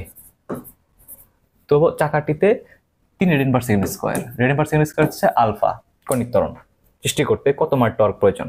খুব ইজি, আমরা জানি টর্ক সমান সমান tau equal to I alpha. I এর মান সমান সমান এম কে স্কয়ার, আই সমান সমান এম কে স্কয়ার, আলফা সমান সমান কত 3 বসাই দিলাম একদম 3, এম হচ্ছে 6 আর কে কত, কে হচ্ছে 30 সেন্টিমিটার। 30 কে আমরা কি করব 100 দিয়ে ভাগ দিব, তারপর স্কয়ার করব, কারণ কি সেন্টিমিটারকে আমরা মিটারে কনভার্ট করলাম। ওকে, 3 6 18 পরে করি, এটাকে যদি কাটতাম, এটাকে দেখো আমি ভাগ 3/100 দিয়ে করছি, কারণ হচ্ছে 30/100 দিয়ে করছি, কারণ হচ্ছে যাতে দশমিকটা না আসে, দশমিক আকারে করলে আমাদের একটু কঠিন হয়ে যাবে হিসাবটা। তো আমরা একটু ভগ্নাংশ আকারে লিখবো। 3 স্কয়ার মানে হচ্ছে 9 ভাগ 100 ইন্টু 3, 3 নং 27, 27 ইন্টু 6 42, 162 সমান সমান 162 ভাগ 100 সমান সমান 1.62, এত কি নিউটন মিটার। আমরা জানি কি torque tau equal to R F, হ্যাঁ, বা এফ আর নিউটন মিটার, আর তো হচ্ছে মিটার, 1.62 নিউটন মিটার। পরেরটা দেখো, কোন ঘূর্ণায়মান করার পর প্রযুক্ত টর্ক 60, ঠিক আছে, এখানে টর্ক দেওয়া আছে 60 হলে কণাটির কৌণিক ভরবেগ কত? এর সাজটা দেখো এই বছরে আসছে 24-25-এ। যেমন টর্ক হচ্ছে আলফা, আলফার ভ্যালু দেওয়া আছে 60। এখন আমরা জানি কি যে সাধারণত বেগকে যদি ডিফারেন্সিয়েট করো তুমি কি পাবা? ত্বরণ পাবা। আর ত্বরণকে যদি ইন্টিগ্রেট করো তাহলে তুমি কি পাবা? বেগ পাবা। বুঝো নাই? মনে করো তুমি যদি ডিএস বা ডিটি করো, মানে সরণকে তুমি টি এর সাপেক্ষে ডিফারেন্সিয়েট করো, তাহলে পাবা হচ্ছে কি তুমি বেগ। তাহলে এই বেগকে যদি আবার তুমি ইন্টিগ্রেট করো তাহলে পাবা হচ্ছে কি সরণ। ঠিক তুমি যদি টর্ককে যদি ইন্টিগ্রেট করো তাহলে হচ্ছে পাবা হচ্ছে কৌণিক ভরবেগ, আর যদি এটাকে ডিফারেন্সিয়েট করো তাহলে পাবা হচ্ছে টর্ক। বুঝো নাই? আচ্ছা ঠিক আছে, দেখো তার মানে কৌণিক টর্ক যদি দেওয়া আছে তোমার 60, তার মানে তুমি টি এর সাপেক্ষে এটাকে তুমি ইন্টিগ্রেট করে দিলে পাবা হচ্ছে কৌণিক ভরবেগ। তাহলে এর equal to integration of 60 DT, T এর সাপেক্ষে আমরা ডিফারেন্সিয়েট করলাম, ইন্টিগ্রেট করলাম, তাহলে 6 বাইরে চলে আসবে, এখানে হবে টি স্কয়ার ভাগ হচ্ছে 2 ইকুয়াল টু প্লাস সি আর কি 3 টি স্কয়ার। ওকে, তার মানে 3 টি স্কয়ার হচ্ছে তোমার ইন্টিগ্রেট মানে কৌণিক ভরবেগ। বুঝতে পারছো? আচ্ছা, নেক্সট টপিকটা দেখো, নেক্সট টাইপটা, এটা হচ্ছে লাস্ট টাইপ আমাদের কেন্দ্রমুখী বল এবং ত্বরণ। যে কেন্দ্রমুখী বলের ক্ষেত্রে FC equal to MV square ভাগ আর। বৃত্তাকার পথে 20 মিটার পার সেকেন্ড সমুদ্রিত চলমান কোন বস্তুর কেন্দ্রমুখী ত্বরণ হচ্ছে 2 মিটার পার সেকেন্ড স্কয়ার হলে বৃত্তাকার পথে ব্যাসার্ধ কত? তা আমরা জানি কি কেন্দ্রমুখী বল F equal to MV square by R, আর এ সমান সমান কি কোন মানে কেন্দ্রমুখী ত্বরণ এ সমান সমান ভি স্কয়ার বাই আর। ওকে, এটা মনে রাখবা, এই দুটোর ফর্মুলা আমাদের মনে রাখতে হবে কেন্দ্রমুখী বল এবং কেন্দ্রমুখী ত্বরণের ক্ষেত্রে। তাহলে এখানে বলছে যে কেন্দ্রমুখী ত্বরণ যদি তোমার 2 মিটার পার সেকেন্ড স্কয়ার হলে পথের ব্যাসার্ধ কত? ওই বেগ টেগ এটা আমাদের লাগবে, এখানে আর কিছু লাগবে না। দেখো এখানে এটা কিন্তু কতবার আসছে, এগ্রিতে আসছে, ডিউতে আসছে, তারপরে হচ্ছে সিউতেও আসছে এটা। তাহলে আমরা জানি কি equal to V square by R, তাহলে সুতরাং আর ইকুয়াল টু কি হবে? বি স্কয়ার ভাগ এ। ভির মান কত হচ্ছে 20 স্কয়ার, মানে 20 গুণন 20 ভাগ হচ্ছে এ কত? এ হচ্ছে 2 মিটার পার সেকেন্ড স্কয়ার। 400 কে 200 দিয়ে ভাগ দিলে 200 মিটার। ওকে, পরেরটা দেখো, এটা হচ্ছে একটি সুতার এক প্রান্তে একটি বস্তুকে বেঁধে উল্লম্বভাবে বৃত্তাকার পথে ঘোরানো হচ্ছে। বৃত্তের সর্বোচ্চ বিন্দুতে বস্তুটির বেগ ভি ইকুয়াল টু √3 জিআর এবং অভিকর্ষ ত্বরণ জি হলে বৃত্তের সর্বোচ্চ এবং সর্বনিম্ন বিন্দুতে সুতার টানের অনুপাত। এটা কিন্তু ডিউ 21-22 আসছে। দেখো এই ম্যাথটা কিন্তু মানে একটু বড়, ঠিক আছে? যারা এই ম্যাথটা তোমরা যখন পরীক্ষা দিতে যাবা তখন এই টাইপের অঙ্কগুলো কিন্তু সবার শেষে করবা, কারণ এটা হচ্ছে দেখো এটা যদি অ্যান্সার করতে যাও তাহলে তোমার বেশি পরিমাণ টাইম খাই ফেলবে। মনে করো একটা বস্তুকে তুমি যদি বৃত্তাকার পথে ঘোরাও, দুই ভাবে ঘোরানো যায়, একটা হচ্ছে কি ভার্টিক্যালি আর একটা হচ্ছে কি হরিজন্টালি, ঠিক অনুভূমিকের সাপেক্ষে, আবার উল্লম্বভাবে মনে করো ঘুরাইতেছো। তো তুমি যদি মানে হরিজন্টালি ঘোরাও, অনুভূমিকভাবে ঘোরাও, তো এই যে দেখো একটা বস্তুকে দড়িতে বাইধ্যা তুমি ঘোরাইতেছো, তো ওই বস্তুটা কিন্তু ভূমি থেকে প্রত্যেকটা জায়গায় কিন্তু কি সমান উচ্চতায় আছে। ঠিক আছে, তার মানে তার বিভব শক্তি সব জায়গায় কিন্তু সেম। ওকে, আর গতিশক্তিও তো সেমই আছে, মনে করো বেগের কোনো পরিবর্তন হচ্ছে না। কিন্তু যখন তুমি একটা বস্তুকে ভার্টিক্যালি ঘোরাবা, উল্লম্বভাবে ঘোরাবা, তখন উল্লম্বভাবে যখন ঘোরাবা তখন দেখো এইটা হচ্ছে সর্বোচ্চ বিন্দু আর এটা হচ্ছে কি সর্বনিম্ন বিন্দু। তো এটা যদি ভূমি হয় তাহলে এই বিন্দুটা হচ্ছে কি ভূমি থেকে বেশি উচ্চতায় আছে, আর এই বিন্দুটা হচ্ছে ভূমি থেকে কম উচ্চতায় আছে। যদি বেশি উচ্চতা থাকে তাহলে তার কি বিভব শক্তির মানটা বেশি। হ্যাঁ, এটা হচ্ছে এইচ, মনে করি হচ্ছে এইচ প্রাইম, এইচ প্রাইম উচ্চতায় এইচ উচ্চতায় আছে, তাহলে তার বিভব শক্তিটা বেশি হবে। আর যখন এই বস্তুটা যখন নিচে আসবে চলে, ঠিক আছে, তখন কি হবে, তার বিভব শক্তিটা কি হয়ে যাবে, গতিশক্তিতে রূপান্তরিত হয়ে যাবে। এটা তো আমরা জানি, যে ভূমির যত কাছাকাছি আসে একটা বস্তুকে ছেড়ে দিলে তার বিভব শক্তি তত বেশি গতিশক্তিতে কনভার্ট হয়। ঠিক আছে, তার মানে এই জায়গার মানে গতিশক্তি বা এই জায়গার বেগ আর এই জায়গার মধ্যে বেগের মধ্যে পার্থক্য আছে। যদিও তুমি এটা টান দিয়ে ঘুরাইতেছো, তোমার মনে হচ্ছে সব জায়গায় টান সেম, কিন্তু অ্যাকচুয়ালি সেম না। এই সর্বোচ্চ জায়গায় আর সর্বনিম্ন জায়গায় টানের অনেক পার্থক্য আছে। বুঝতে পারছো? তো যখন তুমি ঘুরাইতেছো, মনে করো আর ব্যাসার্ধের একটা এখানে তোমার বলে দিছে, বৃত্তের ব্যাসার্ধটা হচ্ছে আর, বৃত্তাকার পথে ঘুরাইতেছো, আর এইখানে বেগটা দেওয়া আছে তোমার ভি ইকুয়াল টু √3gr। ওকে, এই রুটটা একটু বড়, √3gr। আর এখন এইখানে তোমার টান, যদি সর্বোচ্চ বিন্দুতে টানটা আমার কত হয়, দেখুন আমরা জানি কি যে বেগ তো সবসময় কি এই স্পর্শক বরাবর কাজ করতেছে নাকি, এই স্পর্শক বরাবর মানে বা স্পর্শক বরাবর যে বলটা, এই বলের কারণে তো, আর কেন্দ্রমুখী যে বলটা, ওই বল তো কি যেটা স্পর্শক বরাবর যে বলটা যাইতেছে সেটা তো কি বাইরের দিকে কেন্দ্রবিমুখী। আর কেন্দ্রমুখী বলটা কি কি আছে বলতো, এই ক্ষেত্রে কেন্দ্রমুখী বলটা হচ্ছে এফসি, তো কেন্দ্রমুখী বল নাকি, এইটা সমান সমান কি হতে পারে, মানে কি কি জিনিসের সমান, এটা হচ্ছে টানের সমান, ভিতর দিকে যেটা টান T1।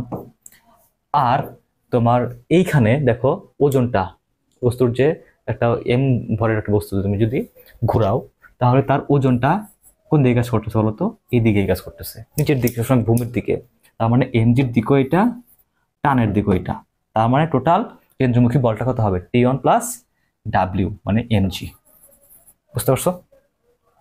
সুতরাং T1 কত হবে, T1 হবে তোমার এফসি মাইনাস এমজি। ওকে, T1 পেলাম আমরা এফসি মাইনাস এমজি। কিন্তু আবার T2 এর ক্ষেত্রে যখন এইখানে আসবে, তখন এখানে চলে আসবে বস্তুটা সর্বনিম্ন বিন্দুতে, তখন দেখো ভূমির থেকে দূরত্বটা কম, যার কারণে এইখানের বেগ আর এইখানের বেগের মধ্যে পার্থক্য আছে। এই বস্তুটা টোটালি সরণ কতটুকু হয়েছে বলতো, আমরা টোটালটা না ধরে আমরা ভূমি থেকে কতটুকু উচ্চতা সেই হিসাবে আমরা এই পয়েন্ট আর এই পয়েন্টটা নিব। এই পয়েন্টটার এটুকুর দূরত্ব যদি আর হয় তাহলে সম্পূর্ণ দূরত্ব কত বলতো, 2r। তার মানে 2r পরিমাণ তার অ্যাকচুয়াল সরণ হয়েছে, বুঝলে, উপর থেকে 2r পরিমাণ নিচে আসছে, যার কারণে তার মানে ওই বেগটা কিসে মানে আরো একটু বাড়ছে। বুঝতে পারছো? তার মানে তার গতিশক্তিটা আর একটু বাড়বে তখন। আচ্ছা যাই হোক, এখন এইখানে আদিবেগ কত দেওয়া আছে, আদিবেগ দেওয়া আছে ভি ইকুয়াল টু √3gr। আর এখানে শেষ বেগটা কত হয় বলতো, যখন এখান থেকে এখানে আসছে তখন তার শেষ বেগটা কত হবে, আমরা জানি কি শেষ বেগ V square equal to U square কি প্লাস 2gh। তার মানে ভি স্কোয়ার, এখানে আমরা ভি হচ্ছে কি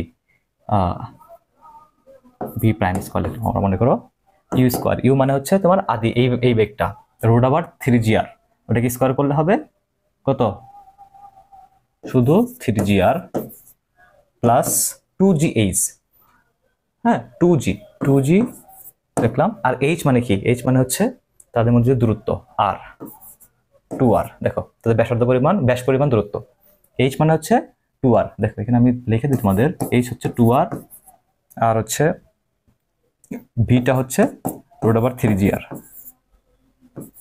ভি না, অ্যাকচুয়ালি এখানে ইউ মনে করো, এই ক্ষেত্রে ইউ। ওকে, তার কত হয় 3gr plus 2gr 4gr equal to 7gr। এটা হচ্ছে কি এইখানের বেগ ভি প্রাইম। ওকে, এখন দেখো আমার এইখানে টানটা কত হবে, এইখানে টানটা হবে এই ক্ষেত্রে দেখো কেন্দ্রের দিকে কাজ করতেছে কি কেন্দ্রমুখী বল এফসি, আর টানটাও তো ভিতর দিকে কাজ করতেছে, কিন্তু ডাব্লিউ ওয়েটটা কাজ করতেছে কোন দিকে, নিচের দিকে, ডাব্লিউটা কোন দিকে কাজ করতেছে? নিচের দিকে। তার মানে এক্ষেত্রে এফসি কেন্দ্রমুখী বলটা হবে টান কাজ করতেছে উপরের দিকে, মাইনাস ওয়েট কাজ করতেছে নিচের দিকে, কারণ তাদের মধ্যবর্তী কোণটা কত? 180 ডিগ্রি। তখন টোটাল T2 হবে T2 equal to FC plus MG. তার মানে একটা হচ্ছে এফসি প্লাস এমজি আর একটা হচ্ছে এফসি মাইনাস এমজি। ওকে, আমি জাস্ট এখানে দেখো, এটা বিশাল একটা অঙ্ক। এফসির মান কত? এফ সমান সমান আমরা জানি কি? এম ভি স্কোয়ার ভাগ আর মাইনাস এমজি। ওকে, এম ইন্টু ভির মান কত দেওয়া আছে শুরুর ক্ষেত্রে? টি ওয়ানের ক্ষেত্রে ভির মান হচ্ছে √3 GR। তার মানে স্কোয়ার করলে কত হবে? 3 GR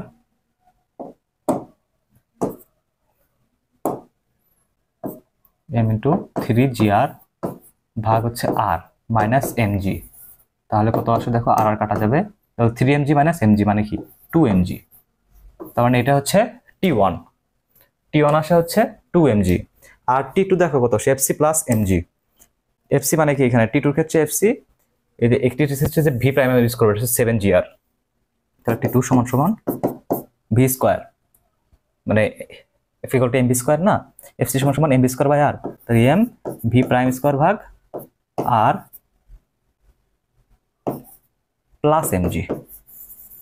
এখানে দেখো M V prime square, V prime হচ্ছে তোমার, ভি প্রাইম স্কোয়ার হচ্ছে 7 GR। তাহলে এম ইন্টু 7 GR ভাগ আর প্লাস এম জি সমান সমান এই আর কাটা, তো 7 GR 7 mg প্লাস এমজি যেমন 8 mg। দেখো বিশাল একটা অঙ্ক। তাহলে T2 হচ্ছে 7 mg 8 mg আর T1 হচ্ছে তোমার 2 mg। তার মানে তুমি সুতরাং যদি T1 ভাগ T2 করো তাহলে 2 mg ভাগ 8 mg করতে হবে, ইকুয়াল টু 1/4। ওকে, এই হচ্ছে তোমাদের মোটামুটি এই টপিকসটা গেল। এই অঙ্কটাই মেনলি একটু কঠিন ছিল, বাকি সবগুলো অঙ্ক কিন্তু সেম, মানে ওগুলো কিন্তু একই টাইপের। দেখছো খুব ইজি, হাতে পড়া যায়, হাতে কলমে।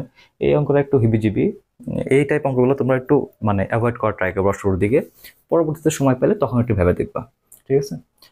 আচ্ছা, তো এই হচ্ছে ছিল আমাদের টোটাল নিউটনের বলবিদ্যা পার্ট 2-তে। মোটামুটি আমরা যে 10টা টাইপগুলো দেখাইছি সবগুলোর মধ্যে কিন্তু যে ভার্সিটি যেগুলোতে বেশি বেশি আসছে, যেসব টাইপ থেকে বেশি বেশি আসছে সেগুলো কিন্তু আমরা দেখাইছি, এর বাইরে কিছু দেখাই নাই। তো এগুলাই তোমরা দেখো ভালো করে, এই থেকে কমন পড়বে, এর বাইরে থেকে এরকম কোনো প্রশ্ন করার কথা না আশা করি, ঠিক আছে? তো যারা পার্ট 2 দেখো নাই তারা তোমরা পার্ট 1টা দেখে নিবা, তারপরে তোমরা পার্ট 2টা দেখবা, তাহলে তোমরা বুঝতে পারবা যে এই অধ্যায় থেকে কি কি ধরনের প্রশ্ন আসবে। ঠিক আছে, তাহলে তোমরা ভালো থাকো। আর সামনে আমাদের এক্সাম ব্যাচ লঞ্চ হবে, তো তোমরা সবাই পরীক্ষা দিবা। এই টাইপের ম্যাথগুলো আর বেশি বেশি আমরা দিচ্ছি এখানে, তুমি বারবার প্র্যাকটিস করবা। আর যে যে হিসাব তোমাদের আমি ট্রিকগুলো দেখাই দিব সামনে আরো, বা দেখাবো বা দেখাইতেছি, এই টাইপের হিসাবগুলো তোমরা হাতে কলমে বারবার করবা, ঠিক আছে? তখন তোমাদের যত বেশি পরীক্ষা দিবা তত তোমাদের কি মানে লাভটা বেশি হবে, হ্যাঁ? তত তোমরা মানে যখন অ্যাডমিশন দিবা তখন তোমাদের কাজে বেশি দিবে, ঠিক আছে? তো আশা করি তোমরা ভালোভাবে পড়াশোনা করবা, সুস্থ থাকবে, সবার জন্য দোয়া রইল। আসসালামু আলাইকুম।